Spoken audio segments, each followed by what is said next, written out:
C'est vrai que juste en arrivant ici, je me suis dit, tiens, j'ai quand même quelques personnes qui m'en veuillent pour divers trucs. En fait, je suis un peu naïf, je débarque, vous fermez la porte. Ouais, c'est ça, quoi. Et en fait, mais franchement, si c'était le cas pour me choper, vous avez quand même bossé, quoi. Parce que vous tapez 10 interviews avec Adèle Charrier, Jean Galère et tout pour me choper. Et en plus, du beau matos et tout, c'est bien fait. Franchement, c'est du beau travail. Franchement, si vous me tuez maintenant, franchement, bravo les gars. Vous avez bien bossé. Vraiment, c'est un beau piège. Imaginez un monde où chaque histoire trouve sa voix, où chaque talent éclaire notre époque. Raconte est un média digital natif à l'écoute de notre temps. Les interviews grand format sont le premier chapitre de l'univers Raconte. Écoutez-les en podcast, visionnez-les en vidéo et préservez-les grâce à nos publications imprimées collector. Notre passion pour l'image est infinie. Raconte, c'est le fond avec la forme. Préparez-vous à voyager au-delà des horizons connus, aux côtés de celles et ceux qui les redéfinissent. Bienvenue dans l'Odyssée Raconte. Raconte, la rencontre. Bonjour Vincent Fibustier. Bonjour. Bienvenue sur Raconte. Merci. Dis-moi, qui es-tu ? Je suis Vincent Fibustier, c'est pas mon vrai nom est Vincent Ergat, c'est pas très secret, très caché. J'ai pris un pseudo pour je sais pas trop d'ailleurs en fait, j'avais un faux nom sur Facebook et puis on m'a demandé à la radio aussi quel nom j'allais utiliser, j'ai utilisé celui-là. Et voilà. Et donc je fais plein de métiers différents, je fais de l'informatique, ce qui est moins connu, mais je fais surtout des formations d'éducation aux médias, aux fake news, réseaux sociaux maintenant, intelligence artificielle maintenant, parce que le monde évolue, parce que je m'ennuie vite et parce que tout est un petit peu lié finalement. Et donc voilà, ça c'est ce que je fais aujourd'hui en tout cas. J'ai une inquiétude. Oui. Est-ce que c'est bien toi ? Parce que tu as une anecdote toute récente à ce sujet. Oui, tout à fait. Est-ce que c'est bien Vincent ?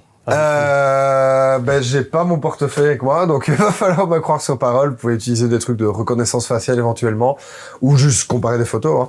Parce qu'effectivement, l'année passée, j'ai fait un tweet qui a eu un certain succès, me faisant passer pour un gars qui avait craché tout Internet après un logiciel antivirus qui s'appelle CrowdStrike, qui avait tout craché. Et ça a été cru par pas mal de monde. Et donc j'ai été invité à Dubaï pour parler de ça, pour donner une conférence sur comment est-ce que j'ai trompé le monde. Et j'ai décidé de les tromper une deuxième fois puisque j'ai envoyé mon petit frère à ma place qui me ressemble pas mal mais bon pas non plus voilà. Vous n'êtes donc pas c'est jumeaux, vrai que clairement. Pardon ? Vous n'êtes pas jumeaux, clairement. Non, on n'est pas jumeaux, non, il a un an de moins que moi et c'est vrai que c'était pas parfait quoi. Mais voilà. Mais ça a marché. Et ça a marché effectivement. Et c'est vrai que je trouvais intéressant même si finalement ça n'a pas eu beaucoup de tant de retentissement que ça de voir comment est-ce que dans un monde aujourd'hui où que ça soit par l'IA, par les deepfakes, par aussi tout ce monde des influenceurs parce que c'était un congrès d'influenceurs, finalement mon frère a fait le truc à ma place, est-ce que ça a vraiment de l'importance ? Est-ce que ici ce que je fais ici a vraiment de l'importance ? Je sais pas. Peut-être, et peut-être qu'un jour, effectivement, tout ce qu'on est peut-être en train de faire ici n'existera quasiment plus parce qu'on sera dans un monde où la majorité des images qu'on verra seront des images générées par IA, des avatars virtuels. Et aujourd'hui, il serait possible techniquement que les gens soient en train de regarder une fausse interview de moi qui aurait été générée en deepfake. Et c'est très compliqué de pouvoir voir la différence aujourd'hui. Globalement, vu que je peux faire comme ça, le deepfake le fera moins bien.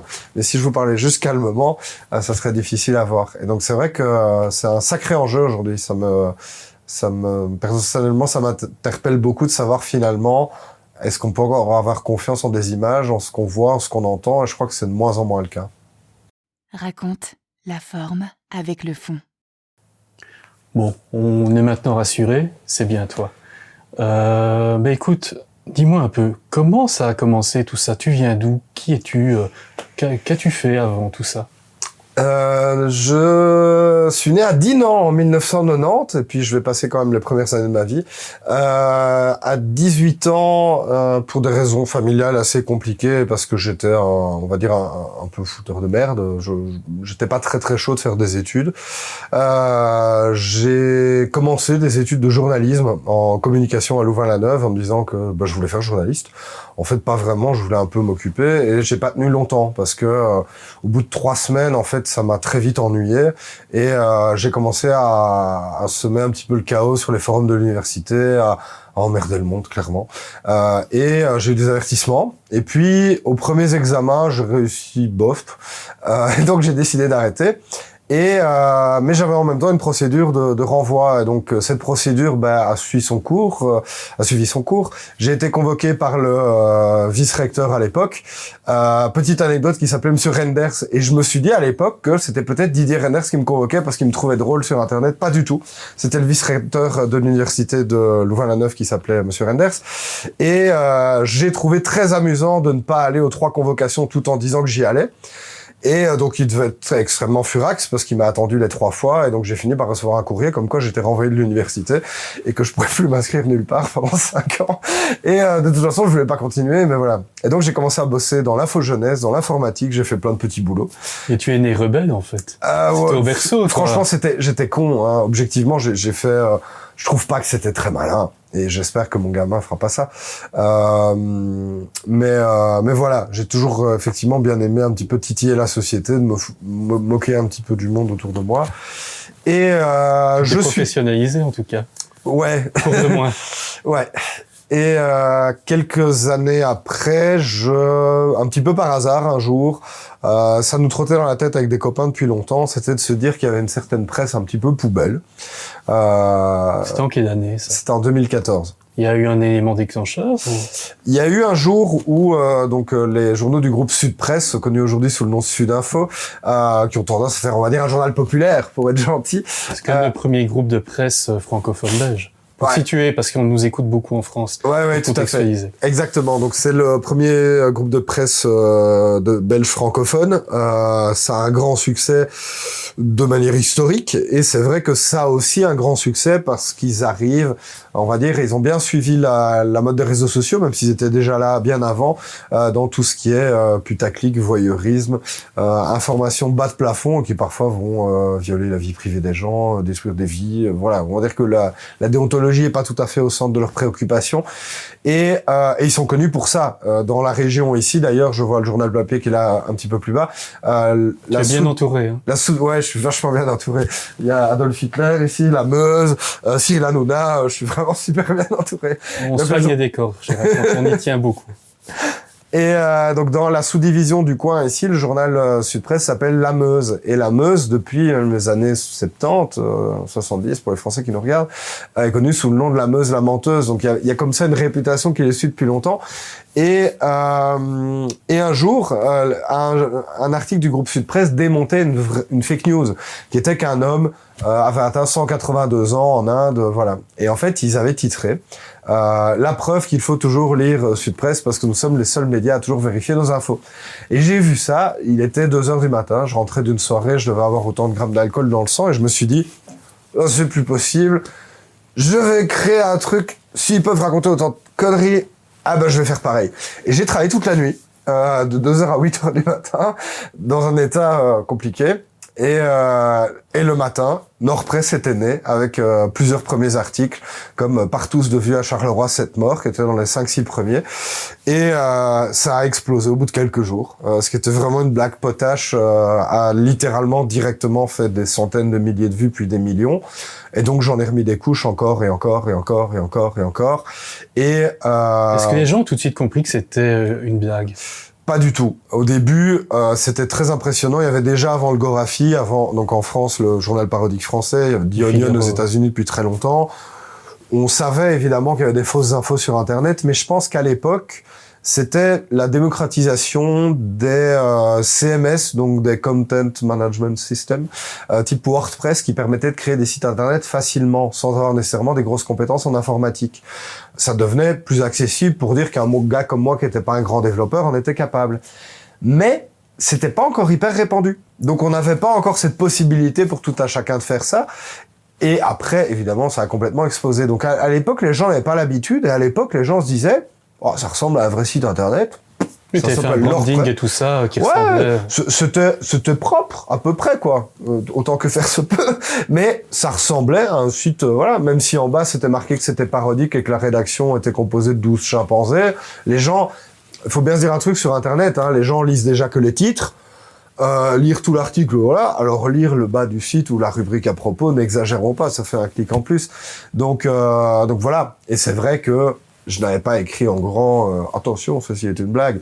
Donc il y avait un côté où j'en ai beaucoup joué, on me l'a beaucoup reproché, à raison parfois, voire souvent, de tromper les gens. Et c'est vrai que il y avait un côté blague potache, puis parfois il y avait vraiment une véritable volonté que les gens le gobent. En fait, l'idée à la base, c'était de se dire que ce que je voulais faire, et c'était le slogan de Nordpresse dès le premier jour, c'était d'appeler ça Nordpresse, les infos que vous aimez bien. Et l'idée, c'était de donner à manger aux gens ce qu'ils voulaient lire. Et donc, il y avait parfois, on me l'a reproché, et je le comprends, des articles qui allaient nourrir l'imaginaire, même si ça c'était pour se foutre de leur tronche, d'une certaine extrême droite. Donc, par exemple, il y avait un article, vous le voyez pas ici, mais vous allez le comprendre, sur un réfugié syrien qui débarquait avec 98 enfants. Et donc, on voyait une photo avec un gars et 98 enfants. Sur cette photo, c'est des Vietnamiens. Enfin, on voit bien que c'est pas des réfugiés syriens du Moyen-Orient. C'est évident que c'est pas des Syriens, c'est des Vietnamiens. Et en attendant, les gens partageaient ça comme des couillons. Il y a eu des articles qui ont eu un succès dingue sur l'eau du robinet devient halal et on va tourner tous les tuyaux vers la Mecque, des trucs comme ça, qui prenaient premier degré chez des gens d'extrême droite. Et moi, ça me faisait marrer en me disant, mais vous êtes des cons. Et d'autres gens me disaient, mais attention, tu nourris l'extrême droite. Et c'est vrai que, je pense pas nourrir l'extrême droite avec un article sur l'eau du robinet qui devient halal. Mais c'est vrai que sur d'autres trucs, parfois, je comprends que ça puisse être compliqué et tendancieux parce qu'en fait, il y a un truc que j'ai compris avec les années, c'est que pour qu'une fausse information fonctionne, et même sur un truc genre le Gorafi, il faut passer ce que j'ai théorisé en appelant ça le mur du con. C'est l'idée que t'as d'abord un public. Ton public, moi, la page Facebook de Nordpresse, c'est allé jusqu'à 300 000 abonnés, puis c'est redescendu à 200 000 parce que j'ai eu un raid de fans de Johnny Hallyday qui ont fait fermer la page. Suite à un article, on voyait un cercueil où il était mis tout Johnny bientôt réunis dans un seul coffret, et ça les a pas fait marrer du tout. Et donc je reviens avec ce que je vous disais. J'ai un public de 300 000 personnes, potentiel. Je publie un truc drôle. Le truc est drôle, mais un peu crédible à la fois. Et donc, il va être partagé par tout un tas de gens qui, de base, savent que c'est faux. Et puis, vu qu'ils le partagent, ça va passer le mur du con. Ils vont aller dans le public des copains, qui eux savent pas que c'est faux, qui connaissent pas Nordpresse. Et ça, je vous assure que moi, on me l'a souvent reproché, mais de toute façon, quoi qu'on fasse sur Internet, quelle que soit la blague, il y a toujours, et évidemment, plus ou moins de monde, qui vont prendre le truc au premier degré. Parfois, vous avez beau mettre en grand, ceci est une parodie, les gens regardent pas, font pas attention, et ils sont en fait dans ce qu'on appelle, et ce qui m'a amené finalement, j'imagine la suite peut-être de tes questions, à changer un petit peu de veste, à passer un peu du pyromane, même si j'ai jamais voulu faire beaucoup de dégâts. Non, tu voulais t'amuser au début, tu as dit c'était une soirée un peu chargée. Quoique, ça te va bien, une soirée un peu chargée. On peut peut-être le faire plus souvent. Parce que faire ça en une nuit, c'est quand même une belle performance. Franchement, ça, c'est pas beaucoup de travail. Écoute, on filme ici, on est dans une librairie qui nous accueille, la librairie de Jean-Bernard Nicolai à Dibin. Merci à lui. Il est à peu près 8 heures, donc si demain matin on peut faire un titre en plus dans ceux qui sont derrière toi. Allez, go, hein. C'est vrai qu'aujourd'hui, en plus, avec l'IA, aujourd'hui, on pourrait pondre des magazines en masse. Certains le font, d'ailleurs. Je suis certain qu'on pourrait trouver ici un certain nombre de magazines qui sont 100% IA. Ça se fait de plus en plus. Et donc, je reviens à ce que je disais ici, qu'en fait, j'en suis arrivé finalement à me rendre compte que le slogan que j'avais trouvé complètement par hasard, ou en tout cas, j'avais capté un petit truc, les infos que vous aimez bien, c'est ce qu'on va appeler le biais de croyance, d'autocomplaisance ou de confirmation, ça dépend un petit peu comment on le voit, c'est l'idée que les gens vont aller chercher de l'info qu'ils veulent lire, qu'ils veulent voir, auxquelles ils veulent croire.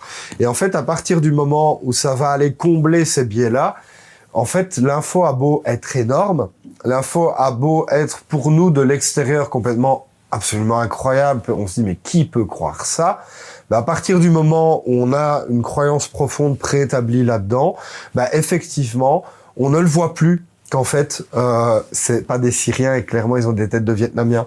On ne le voit plus que c'est pas possible que Brad Pitt nous demande 800 000 euros parce qu'on a le cancer. On n'arrive plus à avoir en fait les yeux ouverts là-dessus simplement parce que on a un environnement social, on a un mal-être du moment, on a une peur des étrangers ou autres, des choses comme ça. On a des préjugés, on a tout un tas de croyances préétablies qui font que en fait, on s'intéresse plus tellement aux faits qu'à la réaction émotionnelle que ça va nous faire.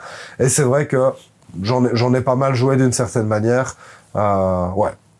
À un moment, en tout cas. C'est amusant, mais tu as répondu, mais j'avais dans mes listes de questions ici. L'acte fondateur de Nordpress, dans quel état d'esprit t'étais à ce moment-là? Qu'on a la réponse. J'étais un peu...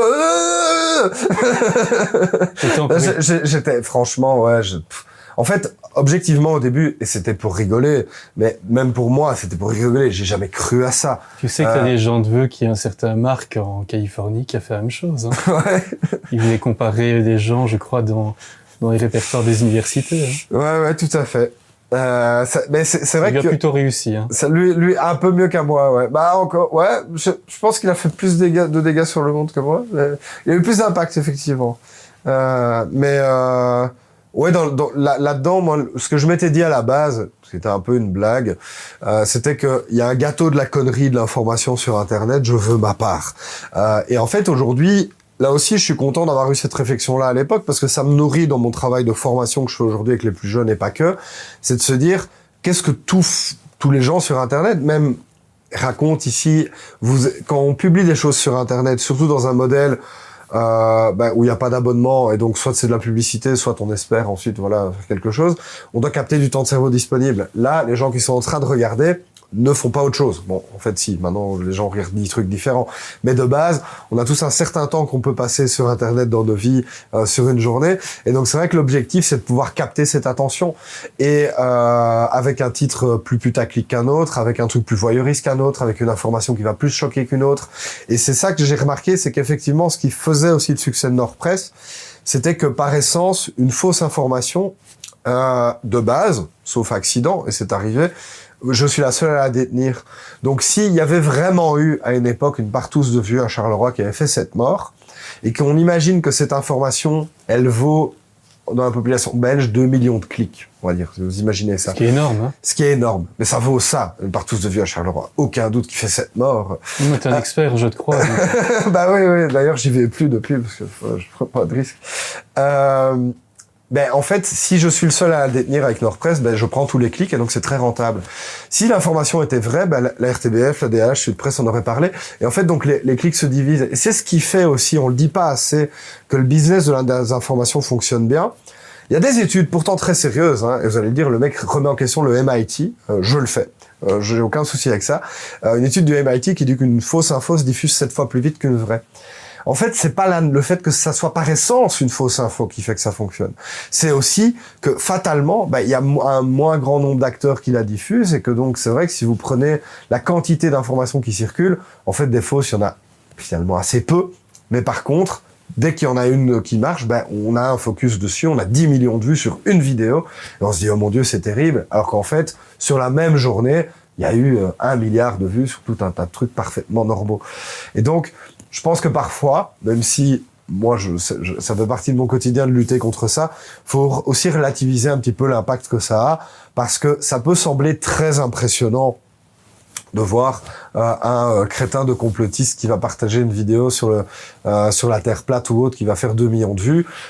Faut pas oublier que dans les 2 millions de vues, il y a des gens qui ont vu passer ça comme ça et qui ont même pas, ça n'a eu aucun impact sur eux.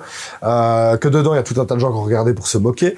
Et en fait, quel est finalement l'impact réel? Qui a changé d'avis grâce à ce contenu-là? C'est pas vraiment prouvé. On le sait d'ailleurs aujourd'hui qu'en matière de propagande russe, qui essaie quand même de nous attaquer beaucoup, en fait, ça percute pas tant que ça dans la société. Donc en fait, finalement, c'est plutôt une bonne nouvelle en fait. C'est plutôt une bonne nouvelle. Et donc c'est vrai qu'autant, moi je trouve très important de lutter contre la désinformation, autant je pense que de manière générale, le politique a souvent tendance à voir les problèmes de désinformation, de complotisme comme étant la maladie. Alors qu'en fait, c'est plutôt le symptôme. C'est qu'en fait, quand les gens vont bien, en général, même s'il y a des exceptions, c'est rarement des gens qui vont bien, qui vont se lancer dans une quête de prouver que la Terre est plate. Lorsqu'on a vu avec tous les anti-vax vénères, etc., c'est en général des gens qui sont déjà des accidentés de la vie d'une manière ou d'une autre. Et donc, si on veut pouvoir traiter ces problèmes, je pense, de désinformation qui peuvent devenir dangereux, hein, qui peuvent vraiment provoquer des problèmes, hein, on le voit à travers le monde, je pense qu'il faut traiter le mal à la racine et pas se dire, certes, il faut aussi traiter les symptômes, hein, mais si on traite que les symptômes, la maladie va revenir encore et encore.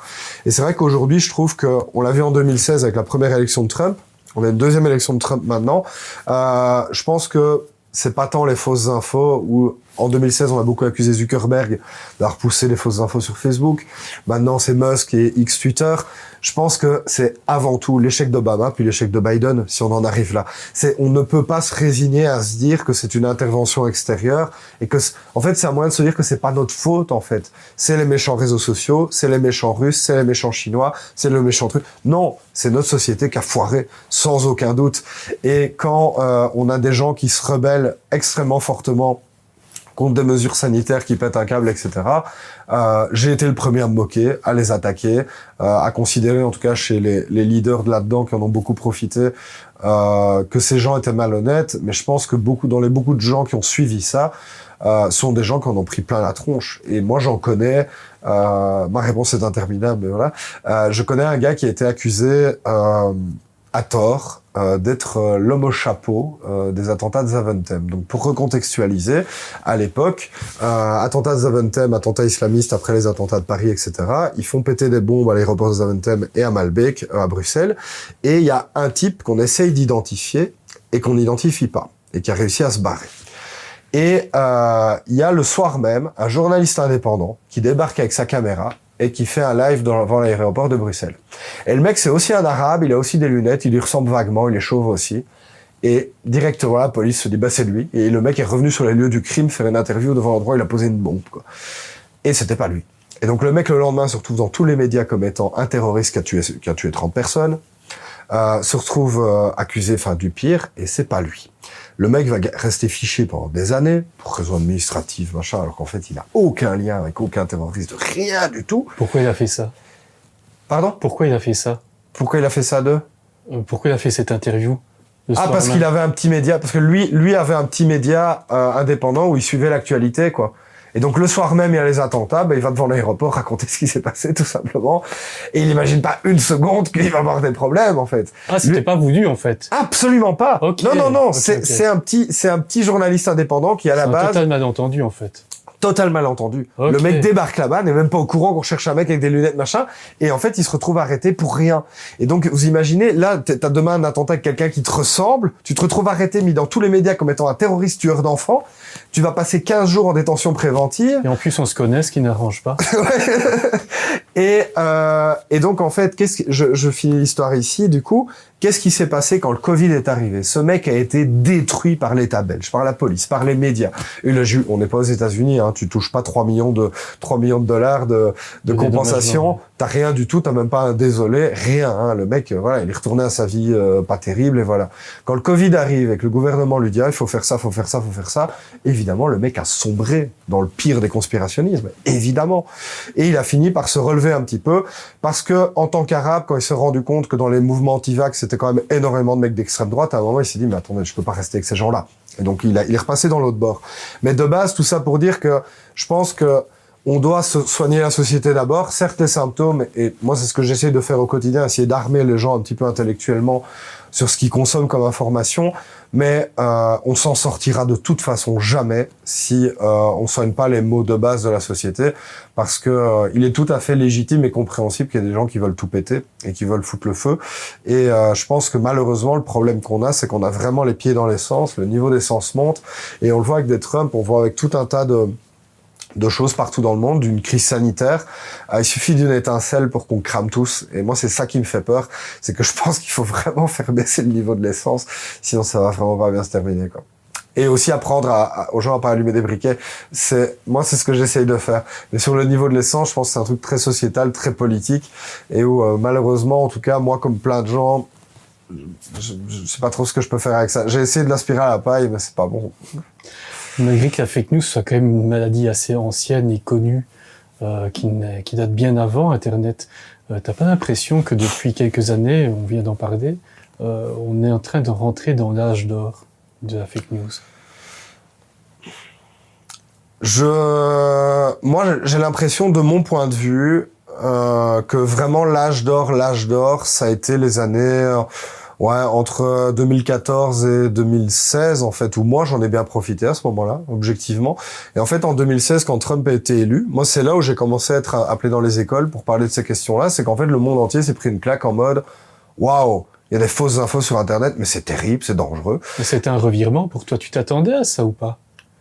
À quoi? On t'appelle dans les écoles pour venir expliquer, faire de la pédagogie. Non, ça m'a surpris. C'était pas du tout un plan, non. Ça, c'était vraiment pas du tout un plan. Et c'est une association qui est venue me chercher à la base, qui me payait pas, d'ailleurs, au départ. Et après, moi, j'ai commencé à me faire payer un peu quand même, parce que c'est quand même du boulot. On parlera d'argent plus tard. Ouais. L'idée, c'était de se dire, tiens, et c'était pas con, c'était de se dire, tiens, si le mec sait comment créer des fausses infos pour piéger les gens, il saura expliquer aux jeunes comment pas se faire avoir. Et en fait, depuis, donc moi, j'ai commencé d'abord à faire ça. Je faisais des ateliers de création de fake news. J'apprenais aux gamins tous les bons moyens de piéger les gens. Et puis, j'ai vu que ça, en fait, c'était étudié par l'université de Cambridge et d'Amsterdam notamment, dans ce qu'on appelle théorie de l'inoculation. C'est très à la mode aujourd'hui. Et je pense à raison, c'est l'idée que, comme un vaccin, si on vous inocule un petit peu de fake news, et donc que vous y êtes confronté un petit peu, si vous savez comment ça marche, vous aurez la méthode pour vérifier la fois suivante. Pardon ? On devient méfiant. On devient méfiant. Et moi, j'ai pas mal de gens, même si j'ai pas de grandes études scientifiques qui permettent de le démontrer, mais j'ai pas mal de gens qui m'écrivent, qui en fait m'écrivent parce qu'ils m'ont connu via les blagues sur Nordpress, me disant, tu sais Vincent, c'est grâce à toi que je fais plus attention, parce qu'une fois je me suis fait piéger par la partouze de Vue à Charleroi, ou un condamné à mort cannibale pédophile qui demande à un enfant comme dire des repas, et je l'ai partagé. Ou alors une fois, j'ai partagé, parce qu'il y avait eu beaucoup de retentissement à l'époque, parce qu'il y a une grève des bus à Charleroi, tous les examens de Belgique dans toutes les écoles sont annulés. Ce jour-là, quand j'ai partagé ça, il y a eu des centaines d'appels de profs, même des profs ont cru Nordpress 3 ans après, appelant le ministère. Le ministère de l'enseignement belge m'a contacté en me demandant s'il vous plaît retirez cet article, on n'en peut plus. J'ai vu des posts Facebook, parce que il y a eu la presse qui en parlait après, qui disait que c'était honteux parce que les élèves n'avaient pas les capacités de vérifier. Et alors un jour, je vois ce commentaire-là, je clique sur le nom du gars qui l'a posté. Le mec était prof en master à l'UNIF. Et je me suis dit, comment c'est possible qu'en prof de master à l'UNIF, tu te dises, mes gamins de 22 ans sont pas capables de vérifier un site parodique. Et d'imaginer qu'on va pas annuler tous les examens de Belgique parce qu'il y a une grève des bus à Charleroi aussi. Passons. Encore une fois, c'est une chose qu'ils auraient bien voulu entendre. C'est une nouvelle qui fait plaisir, comme ce que tu disais il y a quelques minutes. Exactement. Je pense que ça soit pour les profs ou autres. T'attends que ça soit annulé. Et pour les profs aussi. Bien sûr, évidemment. Pour les profs, il y a des profs, il y a eu 1 ou 2 profs que je voyais en commentaire qui disaient j'ai déjà dit à mon mari que vous pouvez partir en vacances plus tôt et tout. Je trouve ça incroyable. Et c'est vrai que là-dessus, effectivement, cette envie d'y croire, elle est extrêmement forte. Et c'est un truc que moi, en tout cas, j'essaie de transmettre au quotidien, c'est de se dire, essayer de faire attention à penser contre soi-même, à pas toujours juste aller partager de l'info qui va dans notre sens. Et c'est un des vrais problèmes des réseaux sociaux sur lesquels aujourd'hui, comme je te disais, je suis passé de parler que de fake news sur les réseaux, mais aussi maintenant du fonctionnement des réseaux sociaux, comment les algorithmes vont mettre ça en avant. Et c'est vrai que quand tu parles d'âge d'or des fake news, par rapport à l'histoire de l'humanité, c'est vrai qu'on est en plein dedans. Moi, je te dis, je trouve que c'était pire entre 2014 et 2016 que maintenant. Mais bon, on va dire que sur les 500 dernières années de l'humanité, oui, on est dans l'âge d'or sans aucun doute. Voire même depuis le début de l'humanité. Ce qui va faire aussi aujourd'hui beaucoup, c'est qu'en fait, les algorithmes, donc les programmes qui vous font que vous voyez tel ou tel contenu sur les réseaux, vont avoir tendance, pour des raisons purement économiques, c'est pas des raisons de manipuler les gens, ou de les rendre bêtes ou autre, même si parfois on peut se poser la question, c'est qu'en fait, plus vous allez voir du contenu qui vous plaît, plus vous allez rester sur le réseau social. On en revient au temps de cerveau disponible. Et donc, plein d'études le montrent, si vous recevez de l'information qui va pas dans votre sens, qui va vous contrarier, qui va vous insulter, qui va vous dire que, vous contrariez un petit peu de trop, soit vous allez avoir le réflexe de quitter l'application en disant « Oh, moi j'en ai marre de voir des trucs sur TikTok qui vont contre mes convictions, je n'aime pas ça. » La plupart des gens pensent comme ça et moi-même, voilà. Oui, c'est très facile aussi le geste de passer à la story suivante, à l'image suivante. Et en plus de ça, donc déjà il y a ce côté que de toute façon une information qui va pas dans notre sens, on va passer au truc suivant où on va changer d'application. Et donc là l'application va se dire que si vous passez vite, c'est que vous n'avez pas envie de voir ça, donc il va moins vous le montrer, donc il va vous montrer des choses qui vont plus dans votre sens. Mais en plus de ça, les algorithmes des applications, toujours dans cette idée. Ils nous ont retrouvés, ça y est. Ah. Ils sont là. Ils sont là, sauve-toi, vite. Le média Game Changer, multiples thématiques. Dans l'idée, donc toujours dans l'idée aussi où les réseaux sociaux doivent nous garder le plus longtemps possible. Si vous imaginez qu'il y a une information qui va vous interpeller et que vous allez vous dire, bah attendez, c'est quoi cette affaire? Je vais aller vérifier. Ou ça m'intéresse, je vais aller plus loin. Qu'est-ce que vous allez faire? Vous allez quitter TikTok, vous allez aller sur Wikipédia ou autre. Si vous allez sur Wikipédia, TikTok perd de l'argent, Facebook perd de l'argent. C'est pour ça que ces dernières années, vous avez vu disparaître les liens des réseaux sociaux, quasiment. Facebook a cassé la visibilité des liens de la RTBF, d'RTL ou de tous les sites parce qu'ils n'ont aucun intérêt à ce que vous sortiez. Et quand vous gardez ça en tête, et moi c'est ce que j'essaye d'enseigner au quotidien pour aller plus loin que juste c'est une vraie, une fausse info, c'est en fait tout un environnement qui va nous pousser à voir du contenu qui va dans notre sens pour surtout éviter qu'on se barre et qu'on réfléchisse. L'idée, c'est surtout pas qu'on essaye d'aller plus loin, qu'on vérifie une source, et donc fatalement, c'est tout un environnement algorithmique, technique, qui je pense est important de connaître et de comprendre, qui fait aussi qu'en fait, on est désinformé, ou alors qu'on a de l'information qui est biaisé, partiel, qui en fait va dans uniquement dans notre sens. Et récemment, j'ai vu un lapsus formidable d'Éric Zemmour qui, dans une interview, disait « Moi, je ne vois que ce que je crois ». Et je trouvais ça formidable. À la phrase de saint Thomas, moi je ne crois que ce que je vois. Il disait, moi je ne vois que ce que je crois, et je pense que c'est révélateur pour lui. Mais je pense aussi qu'en fait, sur les réseaux, on a tous tendance à ne plus voir que ce qu'on croit déjà. Et en fait, on n'est plus confronté à d'autres choses. On est chacun dans nos petites bulles, ce qu'on appelle bulles de filtre, et on ne voit pas nécessairement, parce qu'on a souvent tendance à classer l'info en vrai ou faux, mais vous pouvez tout à fait voir que des vraies informations, mais qui sont qu'une toute petite partie de la réalité. Et donc, si toute la journée, dans mon fil d'actualité, je ne vois que des choses concernant des crimes commis par des migrants, parce que je suis abonné qu'à des pages qui répertorient ça, ben, fatalement, je vais avoir l'impression que c'est 100% de l'actualité. Alors qu'en fait, pas du tout. Raconte, où chaque format donne vie à une histoire. Mais c'est là que ça devient dangereux, non? Bah effectivement, la limite, elle est difficile à savoir. À partir de quel moment est-ce qu'on a des fils d'actualité dans nos réseaux qui sont problématiques ou pas, j'en sais rien. C'est ça le problème, c'est qu'en fait, je pense qu'on est tous dans des bulles de toute façon. Soit on peut considérer qu'effectivement, il faut balancer nos téléphones et revenir à des Nokia 3310 et ne pas aller sur Internet du tout, ou aller sur de l'Internet, si je peux le dire comme ça, hors réseaux sociaux, et donc c'est-à-dire revenir à l'ancienne, de se balader de lien en lien, aller sur un site d'information plutôt que d'avoir de l'information qui nous vient, aller nous-mêmes la chercher. Mais c'est vrai que moi-même, je consomme... Tu fais comment toi-même? La vraie info, comment tu vas la trouver? Ta consommation d'infos, c'est quoi? Moi, je consomme de l'info comme n'importe quel couillon actuel. Je passe énormément de temps sur les réseaux sociaux à absorber de l'information qu'on m'envoie, clairement. Alors que je devrais passer plus de temps à aller avoir des favoris que j'ouvre tous les matins en allant voir sur le site d'RTL et puis de la RTBF et de machin. Bon, plutôt de la RTBF que d'RTL personnellement.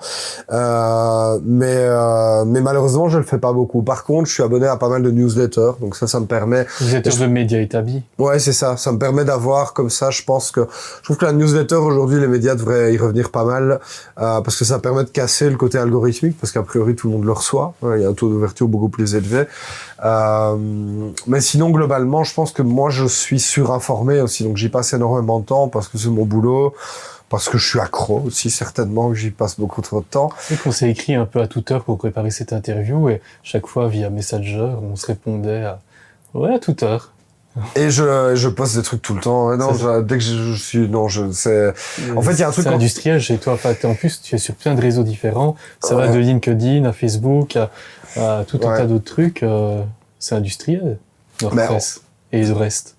Nordpress, je poste plus beaucoup dessus. C'est un petit peu derrière pour moi, mais c'est vrai qu'aujourd'hui, c'est plus sous mes comptes personnels que je poste. Et c'est vrai que il y a un truc qu'on appelle aussi qui existait déjà avant Internet, le fear of missing out, qui existe aussi dans la bourse ou autre, c'est la peur de rater quelque chose. Et je crois que c'est un truc très fort là-dedans, et moi j'en suis particulièrement victime ou sensible à ça. Je pense qu'on est beaucoup. Hein. C'est ça, c'est que Que ça soit quand il se passe quelque chose de terrible, je sais pas, quand Trump vient d'être élu ou l'investiture, on a envie de connaître le dernier info qui se passe. Et puis même de manière générale, effectivement, moi qui suis passionné un petit peu de ce qui se passe dans le monde, de certains sujets, aujourd'hui des évolutions de l'IA par exemple, il se passe des trucs toutes les 20 minutes. Et donc c'est vrai que aussi quand on est comme moi un petit peu, même si j'exècre le terme influenceur ou personne qui a un peu de visibilité sur les réseaux, on a tous envie d'être un peu les premiers sur la balle, sur certains sujets.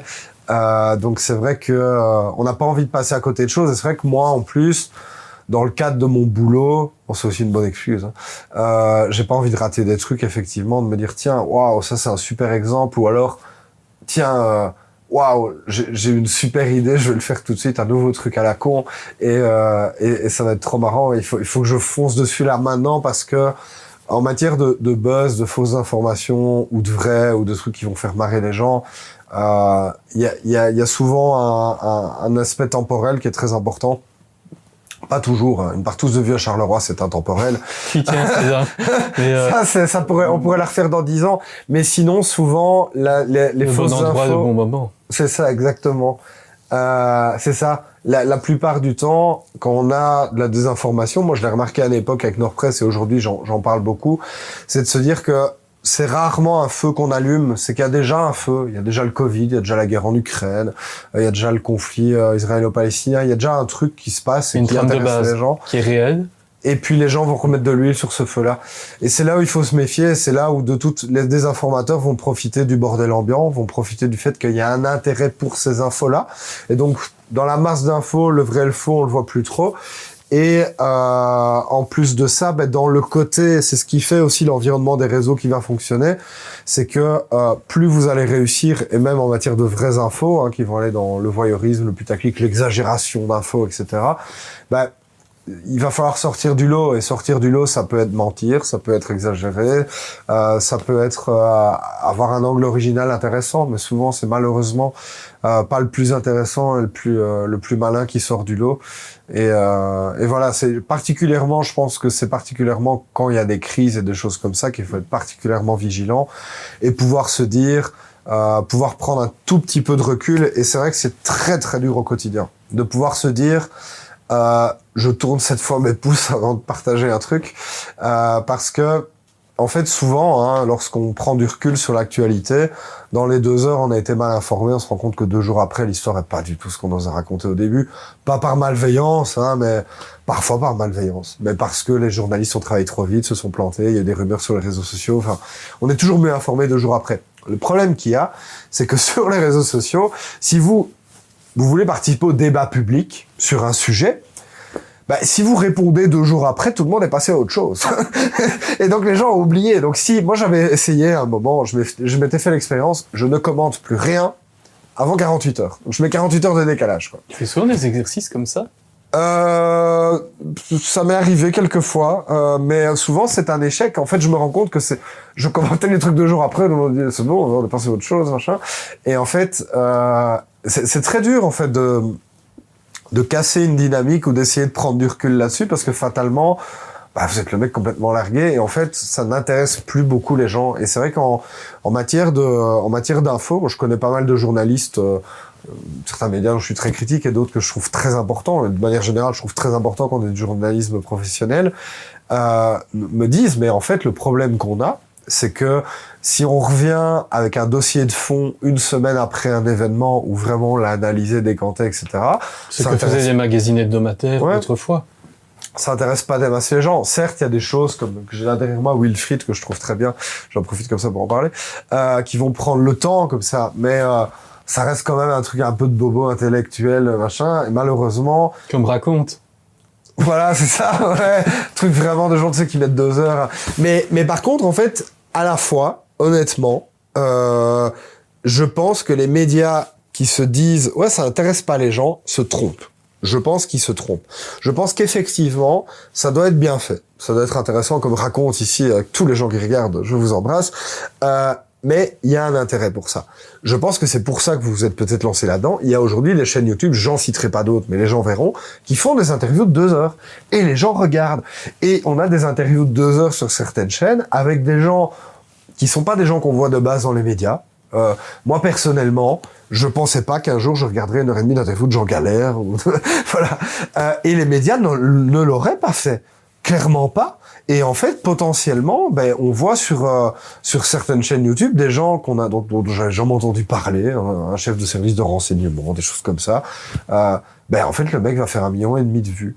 Et 1,5 million d'audience en TV, machin, effectivement, ils les font pas. Mais parce qu'ils n'osent pas, parce qu'il y a pas cette volonté et aussi cette possibilité de toucher un public beaucoup plus large. Le problème, c'est qu'en Belgique, fatalement, on est sur un petit marché.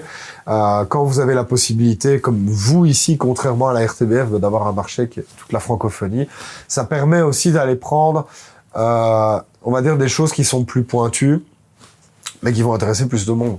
Moi, par exemple, j'ai toujours eu avec Nord-Presse un public, en fait, qui est rapport bien à établi en France oui, aussi. Hein. Oui, ça a toujours été 85% de Français, en fait, et 15% de Belges. Et c'est en fait pas du tout Sud Presse qui était à la base. C'est ça. Ceux que tu moquais. C'est ça. Et d'ailleurs, c'est très drôle. Ça, j'adore ça parce que régulièrement, d'ailleurs, Sud Presse au début voulait m'attaquer en justice. Finalement, c'est eux qui ont changé. Il y avait une longue histoire à ce sujet-là. Ils m'ont attaqué en justice après pour d'autres raisons. Je vais y venir peut-être après, mais Sud Presse, à la base, on m'a dit, voulait m'attaquer en justice pour que je change de nom, quoi. Ça leur plaisait pas. Autant Figaro, Gorafi, voilà, là, c'était Sud Presse, Nord Presse, les gens confondaient. Ils m'accusaient que les gens confondaient. Et ça fait raison. Les gens confondaient à fond. C'était terrible. Ils ont déposé une plainte pour ça. Non, ils ont pas déposé de plainte pour ça. À ma connaissance, en tout cas. Ils ont pensé le faire, puis ils l'ont pas fait. Et finalement, c'est eux qui ont changé de nom. Ils avaient déjà le nom Sudinfo. Ils l'utilisaient pas beaucoup. Et finalement, ils sont passés de Sud Presse à Sudinfo, paraît-il. Parce que non seulement leur réputation, voilà, ils pouvaient la laisser derrière. Souvent, les gens font ça. Vous savez, quand un parti politique, par exemple, qui a un peu de casserole, hop, on change de nom et on oublie tout le reste. Un rebranding. Voilà, exactement. Et, non, mais c'est vrai que c'était très drôle parce que j'ai vu régulièrement même des journalistes de Sud Presse qui partageaient du Nord Presse pendant que ça était chez eux, c'était formidable. Et alors très souvent, et ça me faisait mourir de rire, et je comprends que Sud Presse pas du tout, des gens qui disaient sur Facebook, vous voyez passer un article Sud Presse, et disaient attention, c'est le site parodique belge de l'autre con là. Et je trouvais ça génial. Je me dis allez, c'est formidable. Et parfois, j'avais vraiment des gens qui m'écrivaient. Il y a une dame, j'étais mort de rire parce que ça a duré des jours et des jours. Une dame, un moment, dans Sud Presse, quand on achetait le journal, on avait des timbres et qu'on avait tous les timbres pour pouvoir avoir la collection du village des Schtroumpfs, un truc comme ça. Et la dame n'avait pas reçu son village des Schtroumpfs. Et donc, elle m'écrivait à moi, Nord Presse, parce qu'elle a reçu son village des Schtroumpfs Sud Presse. Mais elle me menaçait d'avocat, machin, etc. C'est sérieux, je ne plaisante pas avec ça. Et autre chose aussi, autre anecdote, et franchement, je rigole, mais c'est grave. Un jour, j'ai fait une mauvaise blague sur... Seulement un jour? Ah ouais. Là, cette fois-là, j'ai fait une mauvaise blague sur des enfants qui ont été assassinés par un certain Marc Dutroux à un moment, il y a longtemps, et voilà, une blague de mauvais goût, voilà, tout ça. Pas sur les enfants eux-mêmes, vous voyez un petit peu le genre de blague. Je la répéterai pas. C'était vraiment de mauvais goût. Mais voilà, c'était pas de bon goût. Et il y a des gens qui m'écrivent, hyper fâchés, qui n'ont rien à voir avec les familles. Hein. Ça serait les familles, je m'excuserais directement en disant, écoutez, voilà, j'en suis désolé. Juste des gens un peu vénères parce qu'ils considéraient que je me moquais d'enfants morts, alors qu'évidemment, c'est pas d'eux que je me moquais, enfin voilà. Et donc, ils me disent, viens, on va se battre. Je dis, bah venez les gars, allez, on va se battre, quoi. Et donc, je leur envoie l'adresse de Sud Presse. Et donc, je les envoie chez Sud Presse. Et ces abrutis vont chez Sud Presse. Et je l'apprends 4 ans après. Parce qu'un jour, Sud Presse porte plainte contre moi. Je viendrai après sur les raisons. Et donc, ils portent plainte contre moi. Je me retrouve, j'ai le dossier de mon avocat. Enfin, j'ai leur dossier, la plainte. Et je vois dans cette plainte qu'ils indiquent que je leur ai envoyé des gens avec des battes de baseball pour les menacer. Et donc, je lis le PV de trucs. Et en fait, Sud Presse raconte qu'un jour, il y a des gens avec 2 battes de baseball qui ont débarqué devant chez Sud Presse en disant « Il est au flibustier! Il est au flibustier !» Et les gens de Sud Presse ont dit « C'est pas ici! C'est pas ici! Non, c'est Sud Presse, pas Nord Presse !» Et les gens ont discuté avec, et apparemment les journalistes racontent dans le PV qu'ils les ont calmés, et que donc, ils ont calmé les 2 gars. Il y avait 2 gars avec des battes de baseball qui voulaient me péter la gueule, et Sud Presse m'ont même pas prévenu. La police, personne. Ouais. Et donc les mecs, potentiellement, après, auraient pu me chercher ailleurs. Enfin, même moi qui n'aime pas Sud Presse, je les aurais quand même prévenus si les gens voulaient taper avec des battes de baseball. Ils m'ont pas prévenu. Donc voilà, finalement, ils se sont calmés, ils sont rentrés chez eux. Je n'ai jamais vu ces gens, mais je crois, comme quoi... Ils sont juste à côté, ils attendent. Ils sont là tout de suite, quelle horreur. Mon Dieu. Mais n'empêche, là, s'ils venaient me péter la gueule en direct, là, on vous ferait un buzz de fou. Bon, il faudrait que vous partiez avec les caméras et tout, sauf si vous êtes complices, mais ouais. Je vais te proposer un truc. Mais franchement, honnêtement, c'est vrai, Ouais. Je jouerais mal la comédie si j'étais au courant, mais c'est vrai que s'ils venaient me péter la gueule là tout de suite, le buzz de dingue, mais faut taper bien là, dans les endroits où ça casse pas, quoi. T'as déjà eu peur, parce que tu parles quand même de menaces et tout ça. Bon, c'est très sérieux, on le voit. T'as déjà eu des cas très concrets ou pas? J'ai eu, une fois, comme je le disais tout à l'heure, un fan de Johnny qui avait imprimé l'article sur Johnny tout réuni dans un seul coffret avec le cercueil et qu'il a mis cette papier dans ma boîte aux lettres en mettant « On sait où tu habites ». Donc là, la seule fois où un mec est venu devant chez moi, parce qu'il a bien dû aller devant ma boîte aux lettres. J'imagine que tu diffuses pas ton adresse comme ça. Bah, j'ai une entreprise, donc ça se trouve, quoi. En gros, ça se trouve. Faut faire quelques démarches. Ouais, vous pouvez chercher. Mais par contre, essayez de bien chercher, parce qu'une fois, il y a des types qui ont diffusé mon adresse partout sur Internet. Sauf que c'était ma vieille adresse, donc c'était pas terrible parce que potentiellement ça allait emmerder des gens où j'habitais il y a 10 ans à Namur. Donc allez, si vous trouvez une adresse à Namur, c'est pas là. D'accord, moi c'est à Bruxelles. Ça va aller à Bruxelles, là vous pouvez y aller. Et sinon, non, une fois, un jour, j'ai eu, pendant toute la période anti-vax, etc., des mecs qui ont posté mon adresse réelle à Bruxelles où j'habitais là, en disant, on va venir te choper, on va t'éclater la mâchoire façon American History X. Donc pour ceux qui n'ont pas vu le film, c'est mettre la tête comme ça sur la bouche sur le trottoir et arracher la mâchoire à coups de pied. Et ce soir-là, le lendemain, je devais partir à Paris et ma femme était enceinte de 8 mois. Donc j'étais pas très rassuré. Donc à 22h, je suis allé au commissariat. Et je suis allé au commissariat à Schaerbeek, parce que j'habitais à la limite Bruxelles-Ville, Schaerbeek. Et donc je vais au commissariat.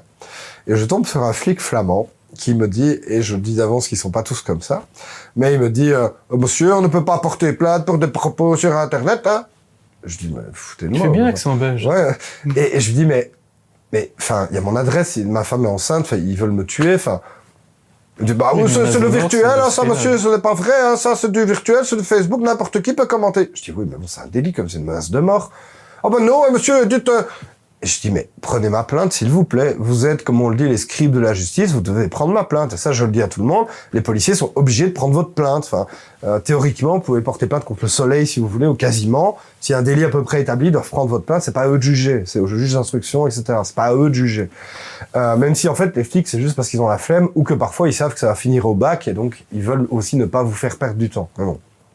Et donc, le flic, j'insiste, il veut pas prendre ma plainte, donc je commence à l'enregistrer. Pas très discrètement, parce que je suis pas un mec discret. Et donc, le mec me dit, attends, je vais aller chercher le chef, hein. Et donc, il part. Je suis là, à attendre devant la vitre, comme ça. Et puis, je me rends pas compte qu'en fait, ils sont passés par derrière. Ils arrivent par derrière tous les deux. Ils m'ont chopé. Ils m'ont plaqué au sol. Et ils m'ont arrêté. Parce que j'ai filmé la police illégalement. Et j'ai été emmené dans le bureau. Le flic a pris mon téléphone. Il a effacé les vidéos où je l'enregistrais. Et j'ai passé 2 heures à me faire cuisiner par un flic qui m'engueulait parce que j'avais enregistré la police. Et que c'était ma faute parce que je n'avais pas à provoquer les antivax. Et que si on cherche la merde sur Internet, on la trouve. Et en fait, je me suis rendu compte que j'étais tombé vraiment sur des flics d'extrême droite vraiment pas nets. Parce que, pour vous dire pourquoi je pense ça, le mec m'a sorti comme exemple. Vous savez, Tom Van Grieken, on le menace tous les jours, il ne porte jamais plainte. Hein. Tom Van Grieken, c'est le principal parti d'extrême droite flamand. Alors quand tu prends un exemple comme ça, genre, voilà, tu vas à la police et on te dit, madame, portez pas plainte à Éric Zemmour, on le harcèle toute la journée, il porte pas plainte. Tu vois de quel bord tu parles, quoi. Et pour terminer l'histoire ici, donc là, franchement, honnêtement, je suis un grand garçon, hein, j'ai pleuré dans le bureau du policier. J'étais halluciné. Il était 23h. Et j'étais là pour porter plainte parce qu'on me menaçait de mort, moi et ma femme. Et c'est moi qui me retrouve arrêté. Et je me suis dit, ils vont me laisser la nuit en garde à vue, j'ai même plus mon téléphone, je peux pas prévenir ma femme. J'ai pleuré, j'étais là, mais qu'est-ce qui se passe? Qu'est-ce que c'est que ce monde de merde? Et donc, ils finissent par me relâcher en me disant, le flic a dit qu'il portait plainte contre moi. Je mets de nouvelles, mais il leur dit, je porte plainte contre vous. Et donc finalement, il a pas pris ma plainte, il a porté plainte contre moi. Pour divulguer, pour prise d'image. Et je rentre chez moi avec mon téléphone. Et je me dis, merde, ils ont effacé mes vidéos. Et en fait, ces abrutis, désolé, avaient pas supprimé la corbeille, donc j'ai tout récupéré. Et donc, on entend toute la conversation que je vous ai dit là, elle est sur Facebook, et j'ai porté plainte. Tu l'as posté après? Ouais, je l'ai posté après. Je me suis un peu inquiété qu'ils viennent faire des représailles, mais je crois qu'ils sont pas, enfin voilà, il s'est rien passé. Mais non, je l'ai posté, je l'ai envoyé au comité P, donc à la police des polices, jamais une nouvelle. Voilà.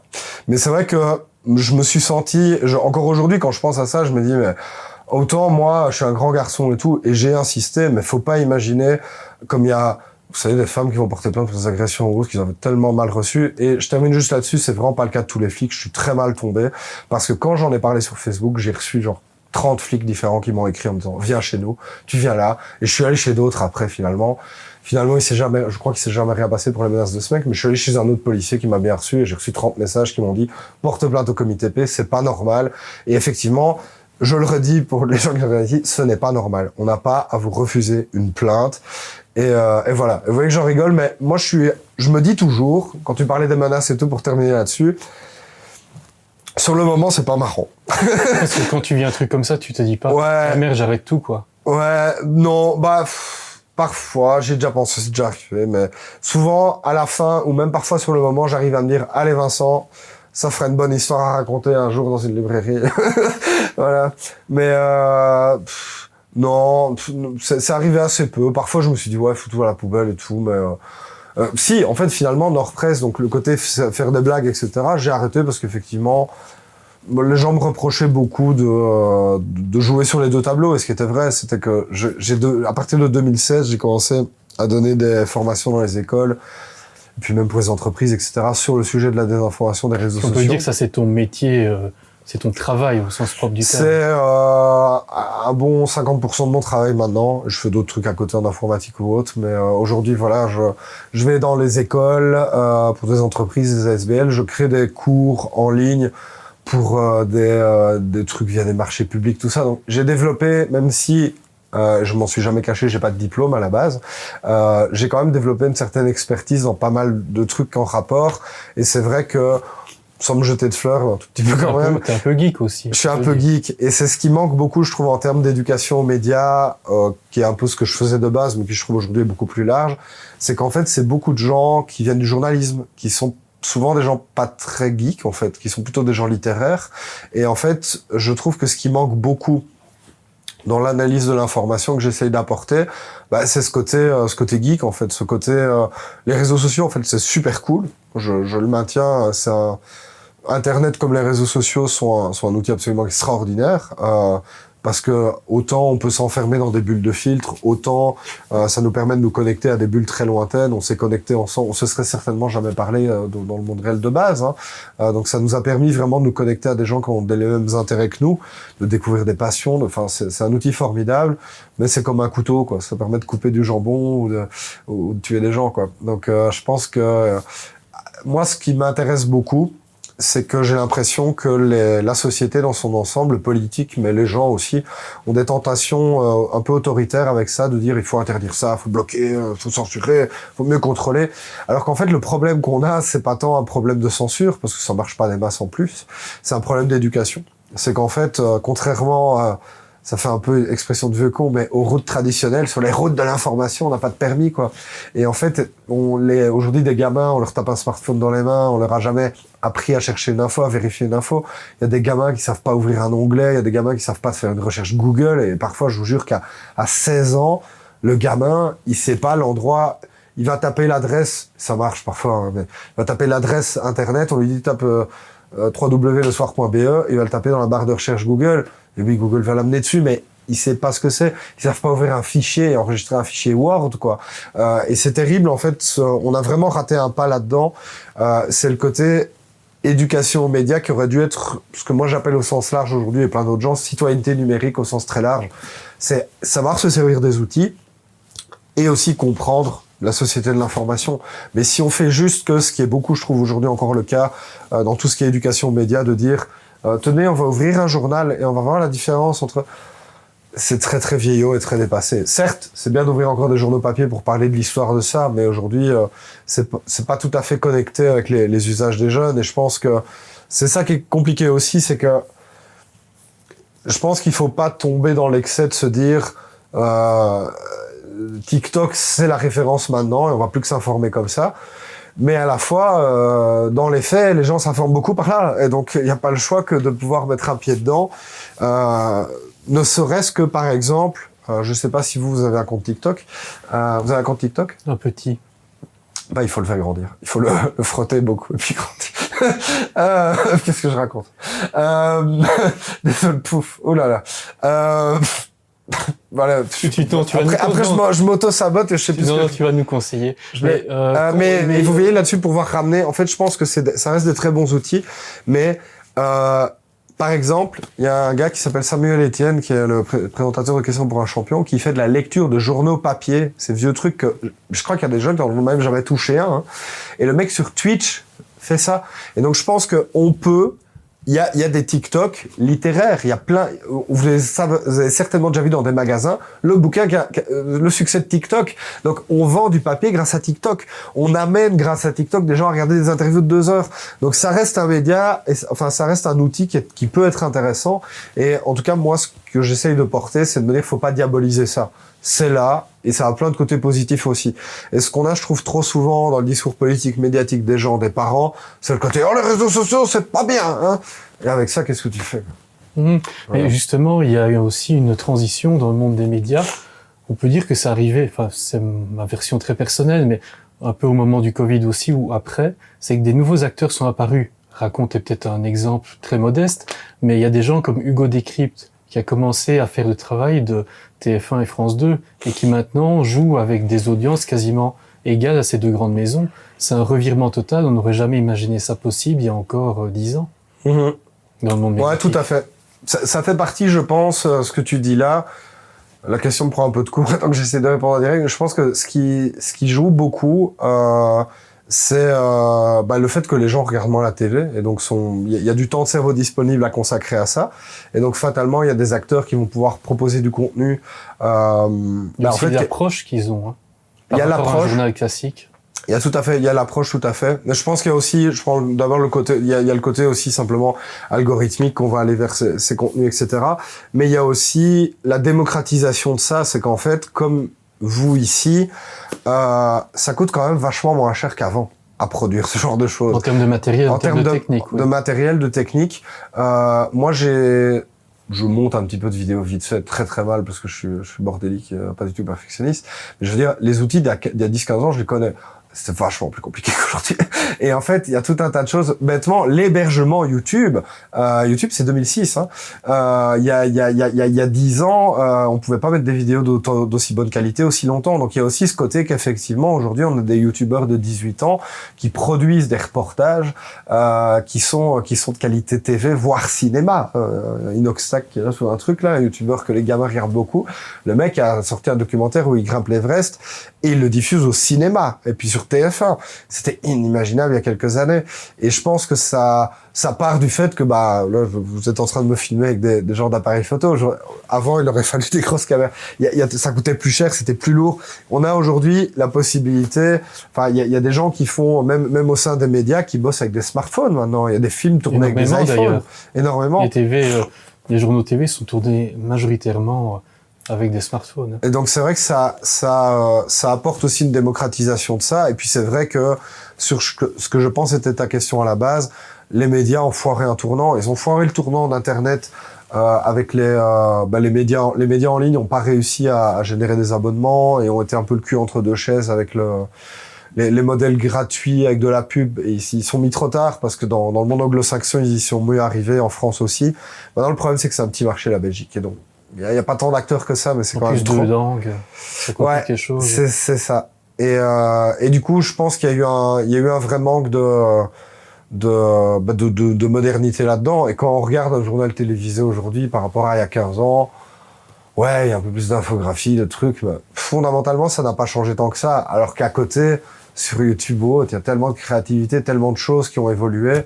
Voilà, c'est pas le cas partout, hein. Il y a d'autres formats, il y a d'autres choses qui ont avancé en télé traditionnelle aussi, mais c'est vrai que des petits acteurs ont pu tenter beaucoup de choses, simplement aussi, et vous c'est votre cas, c'est mon cas aussi, à partir du moment où tu as la possibilité de te dire que vous êtes 3, vous êtes 4, vous êtes 2, tu es tout seul, tu fais ce que tu veux, et que tu n'as pas le dinosaure RTBF qui doit bouger comme ça pour t'accepter un projet ou une manière de faire, ça permet aussi de se bouger et de faire des choses meilleures, je pense. C'est ce qui fait ça aussi, je pense, le succès de tout ça, c'est que aujourd'hui, tout un chacun, j'en arrive à un autre truc qui peut aussi être dangereux, c'est que tout le monde est un peu média.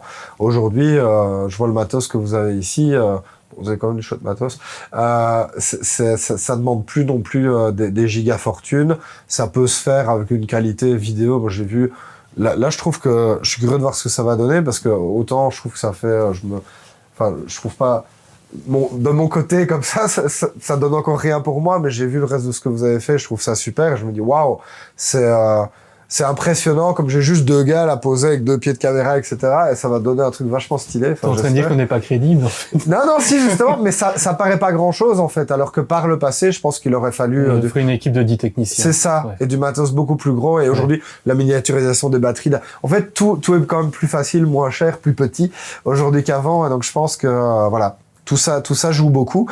Et à côté, les gros acteurs restent des gros acteurs. Alors qu'aujourd'hui, tout le monde peut, et je trouve ça important. Je trouve que c'est très bien. C'est un peu dangereux de certains côtés, mais je veux dire, il y a tout un tas de choses qui, heureusement qu'on est un peu tous journalistes aujourd'hui d'une certaine manière, même s'il faut faire attention à ça. C'est que, je veux dire, la mort de George Floyd, dont on a parlé dans le monde entier, c'est pas le journaliste qui a filmé la vidéo, hein. Donc, s'il n'y avait pas une gamine qui sortait son smartphone, il n'y avait pas d'affaire. Et aujourd'hui, il y a tout un tas de choses où effectivement, c'est très bien que les gens aient la possibilité de capter un truc qui se passe comme ça. Et puis, ça amène aussi tout un tas d'autres problèmes, évidemment. Tu en as parlé très brièvement tout à l'heure. On peut parler d'argent ? Oui. Parce que c'est une question qui revient beaucoup. J'ai regardé un peu tes publications, dans les commentaires des gens. Ah, ils gagnent de l'argent avec ça et tout ça. Puis d'une manière assez... on voit que ça les emmerde un peu, pour le dire clairement. Et ils imaginent, je crois qu'ils sont un peu dans le fantasme. Comment tu gagnes ta vie ? Je vends de la drogue. Non. Je vends du rêve aux gens. J'ai gagné ma vie de plein de manières différentes. Pour Nord-Presse, je peux être très transparent avec ça.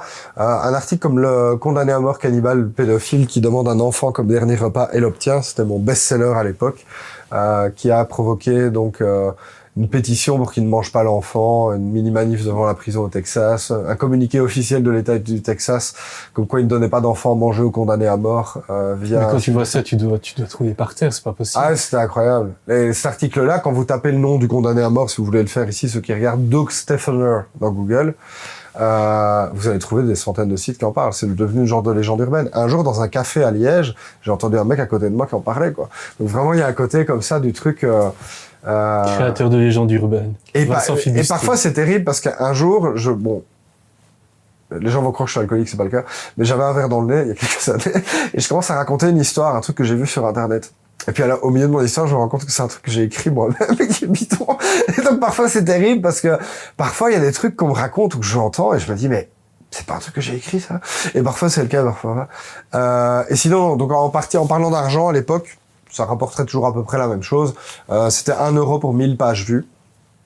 Ça vient de où? De Google, ça? Dans publicité Google aussi, d'une autre régie à l'époque que j'avais. En fait, je partageais la même régie que la RTBF et tout un tas de gros sites d'infos à un moment pour les achats publicitaires, les affichages publicitaires. Donc ça payait très bien. Quand c'était via Google, un peu moins. Mais globalement, on peut imaginer 1 euro pour 1000 vues. Mais donc, si t'as un article qui fait 5 millions de vues, ça fait 5000 euros. Voilà. Et donc, c'est vrai que le condamné à mort, c'est 5000 euros. Il y a un mois, c'était mon record. J'ai fait 22 000 euros de revenus publicitaires à écrire, allez, j'en écrivais beaucoup à l'époque, hein, quand même, mais on va dire 200 articles en slip derrière mon PC après le boulot, quoi. Parce que j'ai toujours eu un boulot à côté. C'est ton aspiration, c'est de se mettre en slip, en fait. Non, c'est juste que maintenant je mets des pyjamas, mais à fond, j'étais beaucoup juste en caleçon. Oui, t'as pu t'en acheter, en fait. Ouais, j'ai pu acheter des pyjamas maintenant. Mais voilà, en fait, c'est ça où aussi à l'époque, moi, je me suis dit, tiens, c'est terrible parce que moi, j'ai payé des verres aux copains, j'ai payé des vacances à mes copines et voilà, et ça n'a pas été tous les mois comme ça, hein, c'est très vite retombé à, je veux dire que au moment où Nord-Presse était en rythme de croisière, je devais faire 2000 euros de revenus publicitaires par mois en brut, donc c'est pas énorme, surtout que j'y passais honnêtement 25 heures semaine. C'était je gagnais pas bien ma vie avec ça, certainement pas. Par contre, ça m'a amené plein d'autres trucs, voilà. Mais par contre, sur les réseaux sociaux en eux-mêmes, beaucoup de gens fantasment sur l'idée que tu vas gagner de l'argent simplement en postant sur Facebook. C'est le cas quand t'as des grosses pages, quand t'es monétisé, etc. Moi, je le suis pas parce que je suis trop polémique. Sur les réseaux sociaux Twitter ou X, je gagne actuellement 20 euros par mois. Donc, autant dire que ça rembourse en partie l'abonnement et voilà, ça fait 12 euros qui restent. Et sinon, non, moi je facture des choses. Avec TikTok, je ne gagne rien parce qu'en Belgique, il n'y a pas de monétisation. Mais c'est vrai que sinon, quand j'ai fait des fausses infos, c'est vrai qu'au total, voilà, ça a rapporté effectivement un peu d'argent et ça aurait pu en rapporter beaucoup plus. Je pense que, sans me vanter, mais un peu quand même, si j'avais voulu devenir super riche avec ça, je serais devenu super riche. Honnêtement, entre 2000... Pourquoi tu l'as pas fait? Je me suis posé la question à un moment. Je me souviens qu'en fait, au moment où j'ai commencé à faire des animations dans les écoles, il y a des gens qui m'emmerdaient, dont un qui doit regarder aujourd'hui, parce que j'ai un harceleur fou. Je suis désolé d'être psychophobe. J'ai un harceleur compliqué, qui me pourchasse depuis 8 ans. Voilà, donc 2017. Il regarde tout ce que je fais. Une vidéo de 3 heures, il va la regarder. Voilà. Il saura que j'ai un bouton ouvert là. Et lui notamment, déjà à l'époque, mais plein d'autres, mais lui notamment, déjà à l'époque, me reprochait de dire le mec va dans les écoles, il fait des fausses infos, c'est pas bien, machin, de faire les deux. Et je me disais, tiens, c'est fou, je me fais beaucoup plus emmerder par le fait que je vais dans les écoles, en plus à l'époque pas payé, pour essayer d'apprendre aux gens à faire attention, que de faire des blagues et me foutre de la gueule des gens. J'étais là, qu'est-ce que tu perds ton temps, quoi. Mets-toi à fond en hors-presse, fais plein de fric, et t'emmerdes les gens, et tu les emmerdes de ce qu'ils te racontent.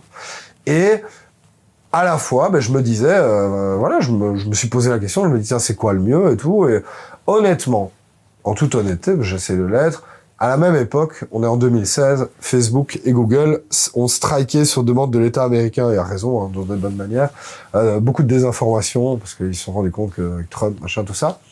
Et donc c'est vrai que Nordpress était déjà un peu moins visible. Mais il aurait fallu que je crée un autre site, une autre page, et c'était reparti. Donc c'était mon plan à l'époque. Mon plan à l'époque, c'était de se dire, tu m'as posé la question tout à l'heure, mais les gens y ont cru longtemps, etc. Moi, au départ, je pensais que ça allait durer 2 mois. Puis tout le monde allait identifier que c'était Nordpress et c'était fini. Non, 10 ans après, encore aujourd'hui, il y a des gens qui partagent du Nordpress au premier degré. Pas beaucoup, mais parce que aussi je publie plus rien. Mais si j'avais créé comme plein de gens le font, et j'en connais, hein, qui vont créer une galaxie de 50, 100 sites d'informations différentes. Moi, à l'époque, j'avais réservé les noms de domaine parce que j'avais pensé le faire. Hein. J'avais Espress, Westpress, Sud-Ouest-Press. J'avais plein de trucs. Et j'avais des Nouvelles du Monde, Info du Nord, Journal des études pour les fausses études scientifiques que j'avais pris, Recettes très bonnes pour des recettes bidons. Enfin, j'avais une 50aine de noms de domaines que j'avais achetés en me disant, on va faire du taf. Et je l'ai pas fait. Et j'ai commencé à me dire, bon, allez, t'emmerdes pas avec ça. Et en fait, petit à petit, dans les écoles, les gens me disaient, c'est vraiment bien ce que tu fais, c'est chouette d'amener un regard un peu amusant, parce que faire de l'éducation aux médias et aux fake news devant des gamins, de base, faut quand même se dire que c'est aller dire à des gamins, attention, c'est pas bien ce que vous faites. Les gens détestent qu'on leur fasse la morale, je comprends.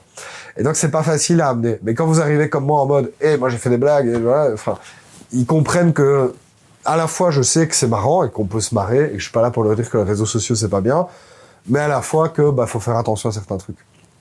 Et que d'ailleurs, moi-même, je peux leur dire les quelques fois où j'ai déconné. Et je pense que il y a un côté un peu sans, j'ai jamais tué personne ou provoqué de grands drames, hein, juste des gens qui se sont fait piéger pour une fausse partout, des trucs débiles comme ça. Mais il y a un côté effectivement un petit peu repenti qui est vendeur. Je m'en cache pas, et que je trouve intéressant parce que ça raconte une histoire, quoi. C'est pas juste ce qui se fait souvent en termes d'éducation aux médias, ce qui est aussi important, hein, mais le journaliste qui arrive en classe pour dire, voilà, je suis journaliste, quoi. D'une manière très protocolaire. C'est ça. Et très souvent, éducation aux médias dans le sens, on va vous éduquer à lire les médias. Vous voyez un peu le truc? Il y a un peu ce côté-là où genre, nous, attention, les sources, machin. Non, il y a du bon à prendre à l'RTBF, et certes, j'ai plus confiance en l'RTBF qu'entre PP32 sur X ou Twitter, mais voilà, je ne rejette pas les réseaux sociaux et je n'ai pas une pleine confiance en les médias traditionnels non plus. Tu as des amis journalistes, des vrais amis? Est-ce que j'ai des vrais amis déjà tout court? Ça oui. Non, j'ai des copains journalistes, oui, des gens à qui j'écris régulièrement. En fait, ce que j'ai remarqué qui est assez drôle, c'est que j'ai semé pas mal de graines avec Nordpress. C'est que récemment, j'ai le chef de cabinet d'un ministre français qui m'a contacté pour des conseils sur un truc et qui me disait, tu sais, moi quand je faisais mes études, Nordpress, j'étais mort de rire. Et en fait, aujourd'hui, il y a plein de profs qui me font venir, moi j'ai 34 ans. Je suis un peu plus vieux, je sais, pour ceux qui disent, ouais, il est plus vieux, je sais, désolé, ouais, c'est comme ça. J'ai des gens maintenant qui sont profs et qui ont 24 ans, enfin qui ont grandi avec mes conneries, quoi. Et donc maintenant, et qui me disent, mais tiens, c'est intéressant, c'est une bonne approche. Par contre, c'est marrant parce que du coup, moi, quand j'ai commencé à aller dans les écoles, les gars, donc à 8 ans, les gamins connaissaient Nordpress. Aujourd'hui, plus du tout. Ils savent pas du tout qui je suis. Les profs, oui. Et donc, on va accueillir Vincent Fibustier. Parfois, un peu, ils me connaissent via TikTok ou d'autres, parce que TikTok ou X, mais c'est rare. Mais voilà, je pense que il y a pas mal de gens qui ont grandi avec mes trucs d'une certaine manière, même si je suis pas si vieux. Et je sais plus où j'en étais. Je me suis perdu. Voilà. Non, mais c'était très cohérent jusque-là. Il y a des gens qui ont grandi avec tes trucs. Oui, mais c'est un peu comme les chanteurs qui ont été à la mode un moment, puis après, c'est un autre qui vient, et puis tu deviens, entre guillemets, ringard, mais avec beaucoup de bienveillance. J'essaye de pas aller. Et c'est vrai que c'est ça qui est extrêmement compliqué aussi dans le métier que je fais, je veux dire, de formation d'humour et aussi. C'est d'humour, donc tu étais un peu considéré comme un humoriste, j'imagine, par ces gens. Ouais, c'est ça aussi qui est aussi pas compliqué, c'est qu'effectivement, le côté que j'ai, où j'essaye, j'espère que vous le voyez ici, de parler de choses sérieuses, mais sans trop se prendre au sérieux. Et c'est vrai qu'il y a pas mal de gens, les journalistes dans le monde de l'éducation aux médias, qui considèrent qu'attention, c'est sérieux, on ne peut pas en parler comme ça. Et que si vous faites des blagues ou que c'est un peu si jamais votre cours est amusant, c'est pas un cours, quoi. Il y a vraiment, moi j'ai des gens qui m'ont déjà reproché de me dire, attendez, mais tu peux pas apprendre aux gens des trucs en les faisant rigoler, c'est pas un cours, c'est pas sérieux, ça. Je suis désolé, je pense que si justement ça rentre un peu mieux quand c'est intéressant et qu'on arrive à capter l'auditoire plutôt que d'être dans un truc très chiant. Mais sinon oui, dans ce que je disais juste avant, je pense que ce qui est très compliqué, c'est de se tenir à jour. Moi-même, déjà pour les profs, pour les institutions, pour le monde de l'éducation aux médias, effectivement. C'est très compliqué pour eux de se tenir à jour parce qu'ils ont des machines administratives, comme on en parlait tout à l'heure avec les youtubeurs et la télé, qui les rendent beaucoup plus longs. Tout à l'heure, je voyais une séquence de l'éducation nationale française partagée sur les réseaux sociaux disant voilà une bonne séquence pour vos élèves sur l'intelligence artificielle. Et les conseils qu'ils donnaient dans cette séquence datent de mai 2024, dans lesquels ils vous disent il suffit de regarder sur les photos quand il y a des détails qui bug et machin, une oreille trop haute ou 10 doigts à la main. C'est plus valable comme conseil. C'est fini maintenant les IA. Il y a un an, mais ça va tellement vite que. C'est ça. Et donc aujourd'hui, moi je suis déjà tombé dans l'éducation nationale en France ou en Belgique également sur des cours d'éducation aux médias, aux réseaux sociaux qui datent de 2015. Donc si tu vas voir des élèves en leur faisant une séquence sur les fake news de Facebook à des gamins de 14 ans aujourd'hui, ils regardent avec des grands yeux. Et donc c'est ça qui est compliqué et que moi j'essaie de faire et je pense qu'il fait que ça marche aussi. Parce que les gens me payent dans les écoles. Là aussi, je travaille à 600 € la journée en général ou 350 la demi-journée. Un tarif de consultant normal. Ouais, c'est pas déconné, quoi. C'est pas non plus. Et il y a plein d'assos qui demandent pareil, alors qu'ils sont en plus subsidiés. Donc voilà. Et en plus de ça, en général, ils sont contents. Et moi, je me tiens à jour, ce qui est pas le cas des autres souvent. Mais c'est vrai que c'est très compliqué. Moi, j'en veux pas aux gens avec leur machine administrative qu'ils ont. Si vous devez rendre une séquence et qu'elle doit être validée par 10 personnes et que ça met 3 mois, ben, fatalement, par essence, t'as 3 mois de retard. Moi, à chaque fois que je fais un truc, le lendemain, la veille, parfois encore à 2h du mat, je suis en train de travailler dessus parce que j'ai vu un nouveau truc, notamment en termes d'IA, du jour au lendemain, tu peux avoir une révolution qui change tout. Là, au moment où on tourne cette vidéo, il y a depuis quelques jours un modèle chinois qui a tout changé. Et donc, c'est vrai que c'est très compliqué pour le monde de l'éducation de suivre. Et c'est pour ça, sans me lancer des fleurs, mais à nouveau un petit peu quand même, que je pense que moi ou d'autres gens, moi j'ai assez de boulot, voilà, et je compte pas faire des petits flibustiers. Enfin, j'en ai un chez moi, mais il veut pas travailler. Je peux pas le faire travailler encore, paraît-il. À 2 ans, on peut pas. Mais je pense que c'est important d'avoir des gens extérieurs qui connaissent le sujet, en fait. Tout simplement parce que les profs savent pas tenir, parce que la machine de l'éducation nationale ou de l'enseignement belge n'a pas la possibilité de se mettre à jour à la vitesse des réseaux sociaux et qu'aujourd'hui on n'a pas le choix. Et donc je pense qu'il faut des acteurs de confiance et des acteurs motivés aussi et passionnés par le truc, parce que c'est vrai que moi certes c'est devenu un peu mon gagne-pain, mais je trouve ça vraiment super intéressant et ça me passionne et j'ai vraiment envie comme j'en parlais tout à l'heure, que les réseaux sociaux, c'est comme un couteau, c'est un outil, ça peut faire beaucoup de mal et aussi ça peut être utilisé à bon escient. J'ai pas envie qu'on interdise les couteaux. Et ça m'inquiète beaucoup, cette tentation de censurer, cette tentation de casser Internet, ce qui est quand même une invention formidable, de casser ce côté Internet libre. En fait, déjà, on est déjà plus dans Internet libre depuis longtemps. Il y a plein de sites auxquels vous avez pas accès, les Chinois ont pas accès à nos sites. Et en fait, j'ai peur qu'on arrive à tous tomber dans des petits intranets comme ça. Et je trouve ça dommage, en fait. Je trouve ça vraiment dommage parce que ça limite l'accès à l'information, ça limite le contact entre les gens. Et par le passé, le fait d'aller bloquer des sites, c'était un truc qu'on réservait à la pédocriminalité et au régime autoritaire. Aujourd'hui, ça rentre comme ça dans le débat public de se dire, en fait, c'est la seule solution. Alors que non, pour moi, la meilleure solution, c'est de faire de l'éducation à tout ça. Il y aura toujours des désinformateurs, il y aura toujours des Russes ou des Chinois ou autres ou des gens en interne d'ailleurs pour diffuser des fausses infos. On les empêchera jamais. Ça sert à rien. Certes, il faut sévir quand on peut. Mais le problème qu'on a, c'est qu'on est sur Internet. Et donc, autant des cambrioleurs, on peut les arrêter. Mais c'est bien aussi d'avoir des alarmes ou de fermer sa porte. Voilà. Mais les cambrioleurs, on peut les arrêter. Les Russes qui désinforment, on peut pas les arrêter. Donc, soit on ferme les portes et on considère que ça serait comme dans une maison, on vit avec des volets, donc on regarde plus à l'extérieur, quoi. Soit on considère qu'il faut apprendre aux gens à pas se laisser avoir par les Russes, et puis c'est tout, quoi. À fermer leurs portes, à mettre une alarme, voilà. Et je pense que beaucoup de gens me disent souvent « Ouais, mais l'éducation, on n'a pas le temps, il y a urgence. » Ben, ça fait 10 ans que j'entends ça. Voilà. Et je pense que, ouais, il y a urgence de faire de l'éducation, ouais, ça c'est sûr. Justement, comment tu vois l'évolution des médias dits traditionnels d'ici 5 ou 10 ans? Est-ce qu'ils vont survivre déjà? Ils vont crever. Et je le souhaite pas, mais beaucoup vont crever. Ouais. En Belgique notamment et ailleurs. Je pense qu'on a trop de... Honnêtement... Tu le dis devant un mur, alors pour ceux qui ne savent pas, t'es en podcast mais t'es aussi en vidéo, ouais. Tu es devant un mur de magazine. Là, honnêtement, et je suis dans une librairie, donc je ne voudrais pas attaquer l'activité économique de notre libraire, même si je crois pas que c'est avec ça qu'il gagne le plus d'argent. Justement, on a posé la question, donc ici on est dans une commune de plus ou moins 5000 habitants, ils vendent 10 journaux quotidiens par jour, tout titre confondu. C'est rien, quoi. Au total? Au total. Et pourtant, il y en a des centaines, dans le quotidien, non, et le magazine. Il y en a 5 ou 6, je pense. Ouais. Ah ouais, non, c'est ouf, quoi. Mais ça m'étonne pas. Et c'est vrai que, non, je pense que bon, les papiers, ça, ils vont disparaître, certainement. En fait, le truc, c'est que, en Belgique comme en France, donc on a un petit peu les deux pays qui vont regarder, j'imagine, il y a du soutien public, déjà des subventions qui font tenir ces trucs. Il y a la pub.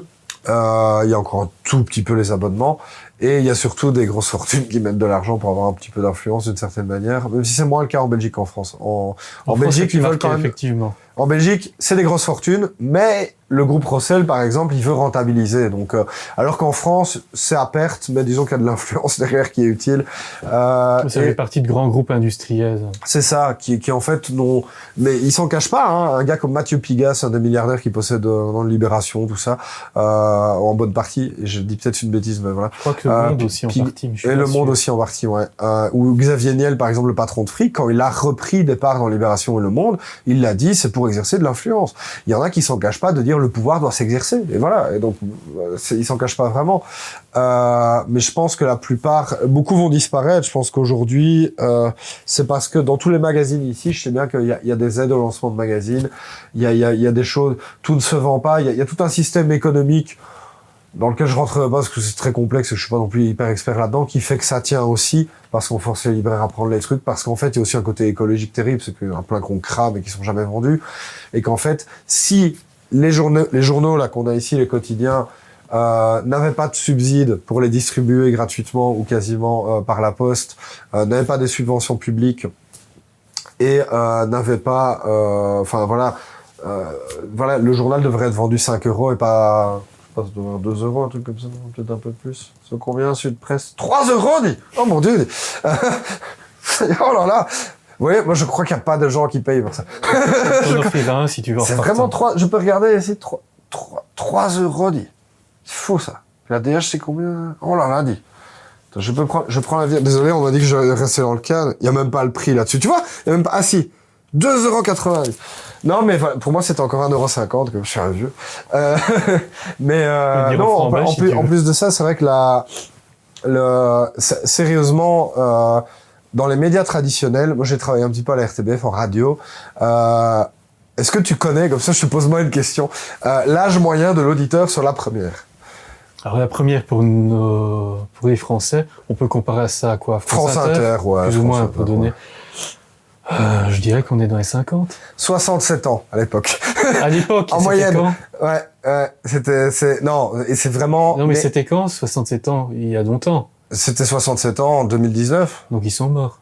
Bon, ou presque. Bah, il y en a pas mal qui sont morts, ouais. Non, mais c'est vraiment un vrai enjeu. C'est qu'en fait, aujourd'hui, quand tu regardes à la télévision, par exemple, j'ai pas tous les chiffres en tête, malheureusement, mais même chez Hanouna, quand on dirait, c'est des jeunes, non, l'âge moyen, c'est de 56 ans, je crois, un truc comme ça.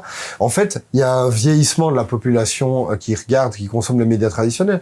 On doit avoir les chiffres, ça doit se trouver sur les médias papier, là, on doit aussi à plus de 70 ans. On est vraiment sur c'est des moyennes. Il y a un changement terrible qui se passe. Il y a aussi, en termes de médias traditionnels, le côté maintenant, on parle beaucoup de second écran, donc en fait, les gens sont devant la télé, mais sont sur leur téléphone, donc est-ce qu'ils regardent encore vraiment la télé? Donc est-ce qu'ils regardent encore vraiment la pub qui passe à la télé, tout ça? Il y a aussi dans les médias traditionnels, j'en profite ici d'avoir l'occasion d'en parler, les mesures d'audience, disons qu'ils ont parfois tendance à s'arranger un petit peu avec la réalité. C'est-à-dire que, par exemple, sur les médias papier, il y a quelques années, on considérait que vous alliez avoir, et je donne pas de titre exact comme ça, je garde les trucs un peu flous parce que malheureusement j'ai pas les chiffres en tête, j'en suis désolé, mais dans le principe, on considérait qu'un journal de tel titre de journal, il était lu par achat de journal par 4 lecteurs. Oui, parce qu'ils traînaient là. Ils traînaient, les salles d'attente, une famille, voilà. Et en fait, ces dernières années, quand tu reprends les archives, tu vois que ce chiffre de 4, il est passé à 6. Alors que, je suis pas convaincu qu'il y ait 50% de lecteurs en plus d'un journal papier. Ça se reproduit à 70 ans passés. Mais par contre, tu vois, ça permet d'augmenter le nombre de lecteurs artificiellement.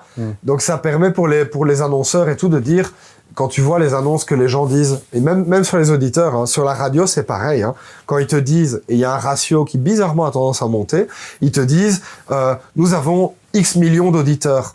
En fait, dans une voiture, ils comptent qu'en moyenne, faudrait vérifier les chiffres, mais tu vois, ils comptent peut-être qu'à 3 personnes, alors qu'en fait, dans les faits, une bagnole, enfin, tu vois, ils s'organisent un petit peu avec la réalité. Bon, peut-être qu'ils vont me faire un procès en disant que c'est pas vrai, mais objectivement, j'ai déjà souvent creusé le truc. C'est un moyen aussi de donner l'impression que les médias crèvent moins que ce qu'on croit, mais honnêtement, ça va pas bien. Et ça va pas bien du tout, notamment ces dernières années, où là, pour le coup, c'est vraiment l'âge sombre de la presse, depuis que les réseaux sociaux ont décidé de s'en débarrasser.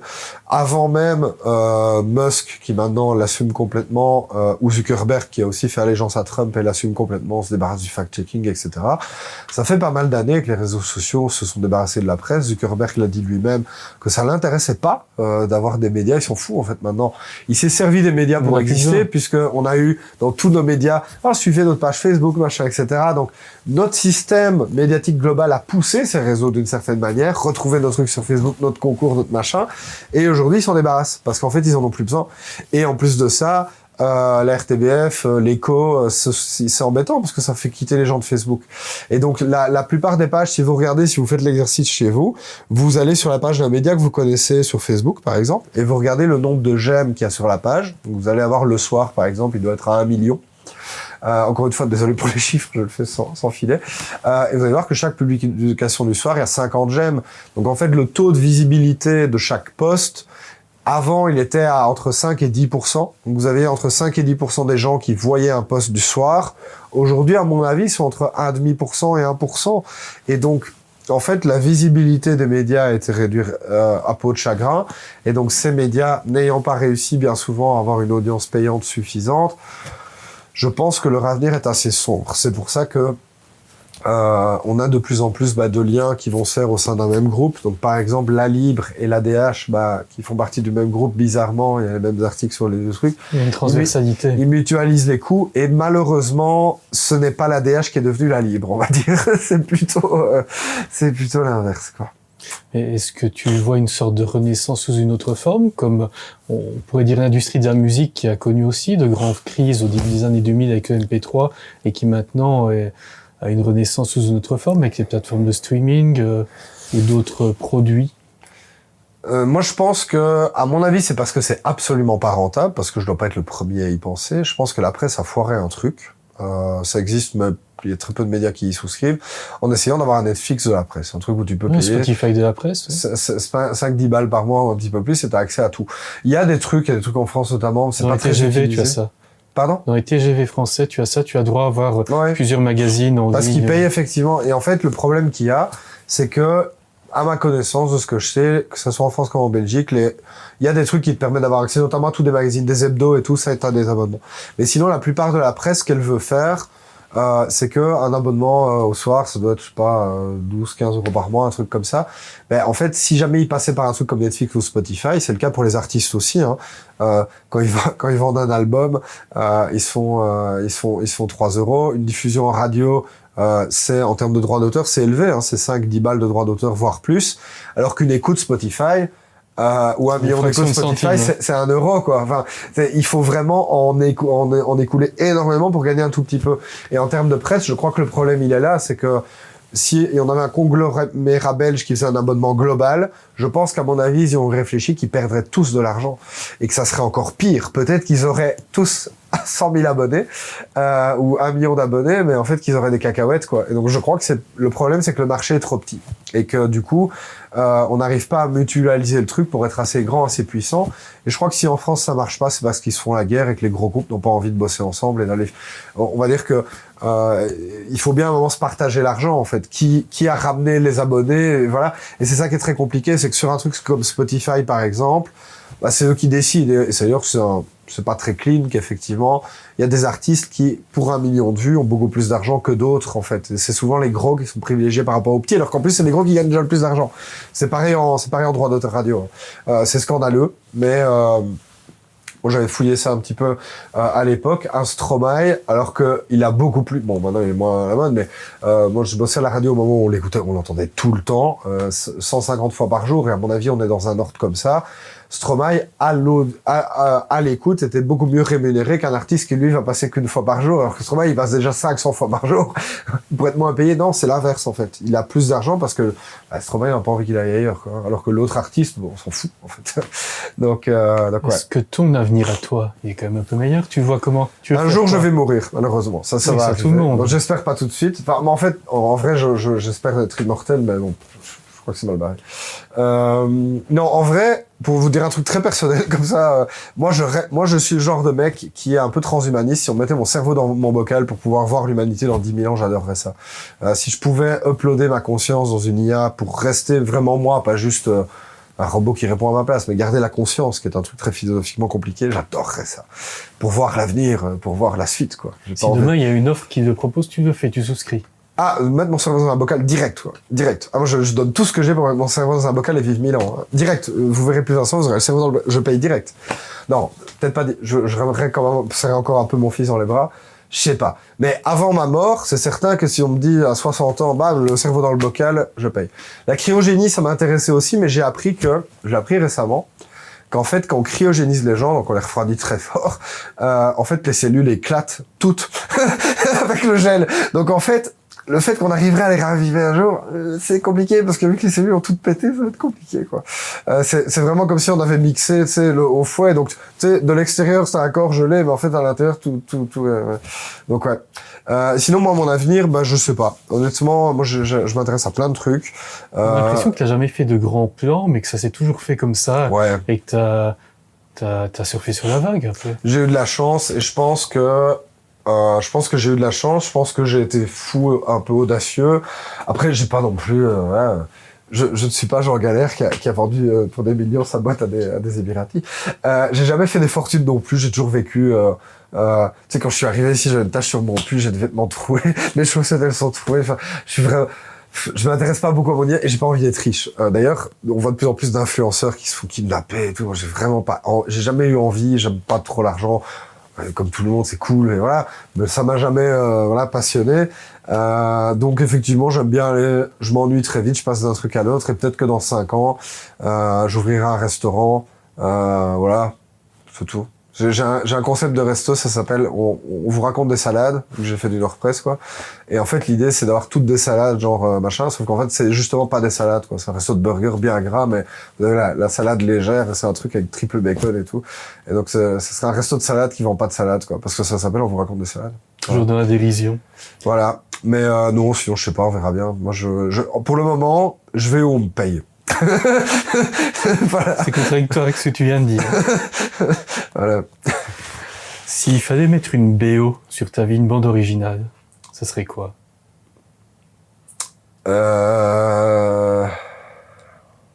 Tout est permis. Ouais.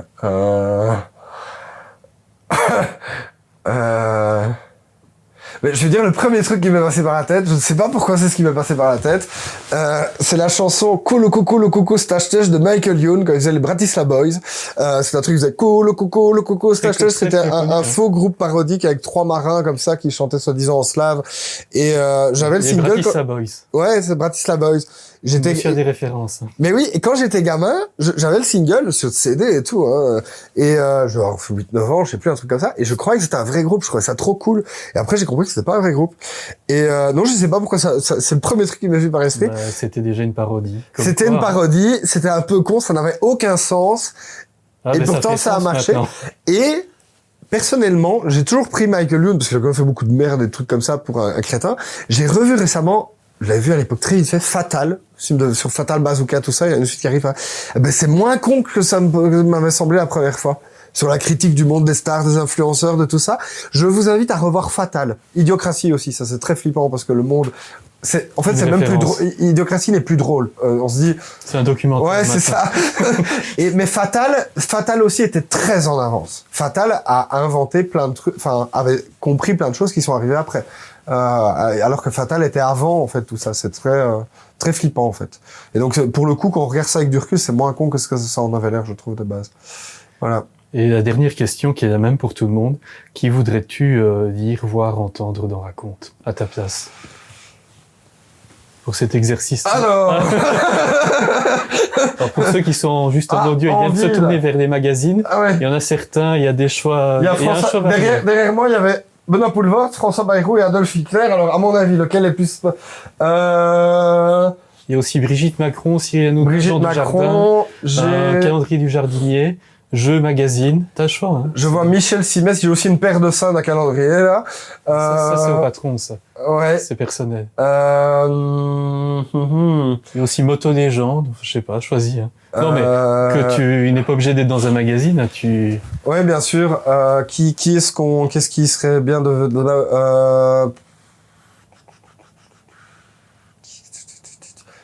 de toute façon, vous allez couper, là, je peux réfléchir 2 secondes. Oh, une heure, si tu veux, y a pas de problème. Sinon, vous me gardez comme ça. Mais je vais réfléchir 2 secondes, parce que là, ça me dirait, Quelqu'un de vivant, c'est mieux, parce qu'on propose souvent des gens morts. Oui, et un truc crédible, comme ça, que tu sais, je peux,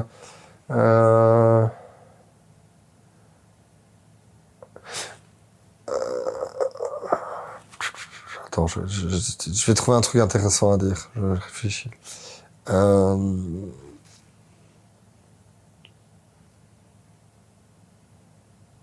Oh merde, je sais pas, je vais vraiment regarder derrière. Franchement, parfois comme ça. Par association d'idées. Ouais. Bon, arrête de regarder vers Crime Magazine, c'est peut-être pas la meilleure idée.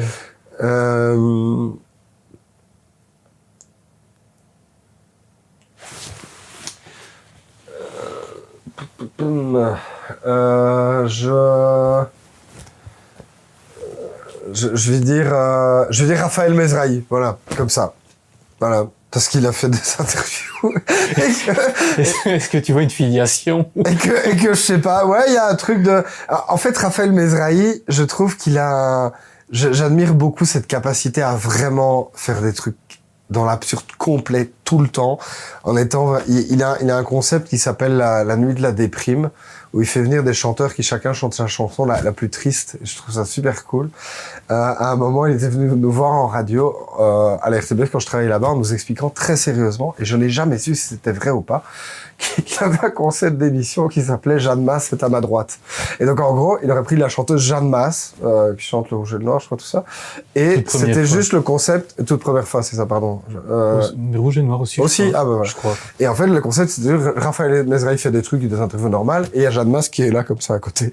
Je trouvais ça, et je ne sais, peut-être que c'était vrai, voilà, et je sais pas, et parfois j'y repense, de me dire, est-ce que c'était vrai ou pas, qu'il a vraiment fait un concept, qu'il a présenté, parce qu'il nous a dit, ouais, ça arrive, hein. Vous allez voir, Jeanne Masse, elle reste là. Et quoi, elle fait rien? Non, elle fait rien, elle est juste là, comme ça. Ça s'appelle Jeanne Masse, c'est à ma droite. Non, je trouve que on manque aujourd'hui d'un grain de folie dans des trucs en se disant, tiens, il y a tellement de carcans, d'appels à projets, de toutes des hiérarchies.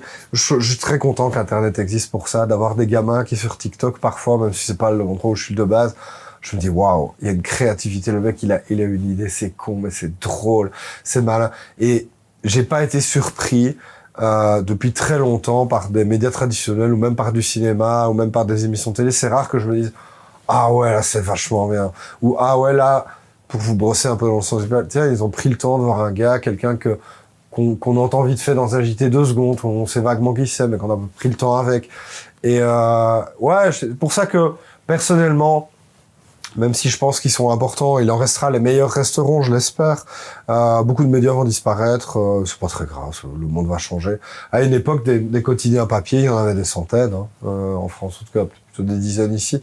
Il y avait des pamphlets, il y avait des trucs, voilà, le monde change, et puis voilà, je trouve ça même étonnant qu'ils aient tenu, ils devraient être contents d'avoir tenu aussi longtemps. Et voilà. Toute dernière question par rapport à Raphaël Misrahi, tu lui poserais quoi comme question, si tu serais à ma place? Là, je sous-traite un peu le travail, en fait. Ouais.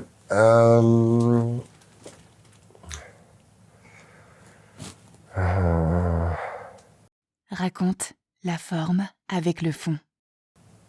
Je crois que je ferais comme lui, comme ça je serais là. Tu le piégerais? Non, je laisserais, ouais, très... Non, ça on a dû lui faire des dizaines de fois. Non, je lui demanderais... Je lui demanderais... je lui demanderais s'il devait, là, comme ça, qu'on aille ensemble faire les courses, et qu'il devait vraiment me cuisiner un truc vraiment très bon, qu'est-ce qui lui ferait plaisir de me faire à manger et qui ferait bien, quoi. Mais peut-être qu'il cuisine pas, auquel cas ça serait con, mais moi, par exemple, si je vais cuisiner pour vous, je sais ce que je ferais, je me dis, ah, tiens, ça me ferait plaisir, quoi. Et en fait, je dis ça, tu vas me dire quoi? Je dis, je sais pas, donc, non, je sais pas, un truc un peu, tu sais, comme ça. Improbable. Oui, et qui parle un peu de toi, mais pas complètement aussi, parce que souvent on entend les mêmes questions et tout, donc ouais, en fait, un truc un peu aussi humain, je pensais pas être que dans le côté qui êtes-vous, votre carrière, machin, etc. Il y a récemment quelqu'un qui expliquait qu'il avait rencontré Cillian Murphy, l'acteur de Oppenheimer notamment, tout ça, quoi. Un gars un peu connu, quoi. Et qu'en fait, il s'est pointé à sa table dans un événement et que le gars ou la femme, plutôt la femme, a fait semblant de ne pas le reconnaître, alors qu'en général, le gars doit tout le temps lui parler de ses films, etc. Et là, elle a vraiment fait genre qu'elle le connaissait pas. Et en fait, ils ont parlé cuisine, géopolitique, ils ont parlé de plein de trucs. Et le gars a dû passer sa meilleure soirée depuis longtemps, quoi. Parce on lui a pas juste parlé de son boulot, de ses machins, etc. On lui a pas demandé 14 selfies. Il a pu parler comme n'importe quel humain. Et ouais, je trouve que c'est important. Même si moi, là, je suis content de parler de mes trucs et tout. Mais je pense que faut aussi un petit peu désacraliser les gens. Ça reste des gens qui mangent des trucs, vont aux toilettes, voilà, font des trucs. Et je pense que c'est bien aussi de, voilà. Enfin, bref, ma question. T'auras qu'à couper, hein. Bah non, c'était une très bonne réponse. Bah écoute, il me reste à te remercier. Voilà, bah merci Vincent. Voilà. Salut. Pardon, je me suis coupé. Ah, merci à vous. Non, mais vraiment, merci à vous d'avoir pris le temps parce que je trouve ça bien. Et parce que j'espère que vous n'allez pas tout couper pour me faire passer pour un nazi, parce que ça, on fait ce qu'on... C'est honnêtement vraiment un truc c'est pour ça que j'ai accepté directement, que j'étais très content. Parce qu'en fait, j'ai un vrai problème avec les médias traditionnels pour ça. Pour terminer là-dessus, c'est que les gens le sentent que vraiment, vous prenez une interview de n'importe qui, vous le parlez pendant 2 heures, vous pouvez en faire ce que vous voulez.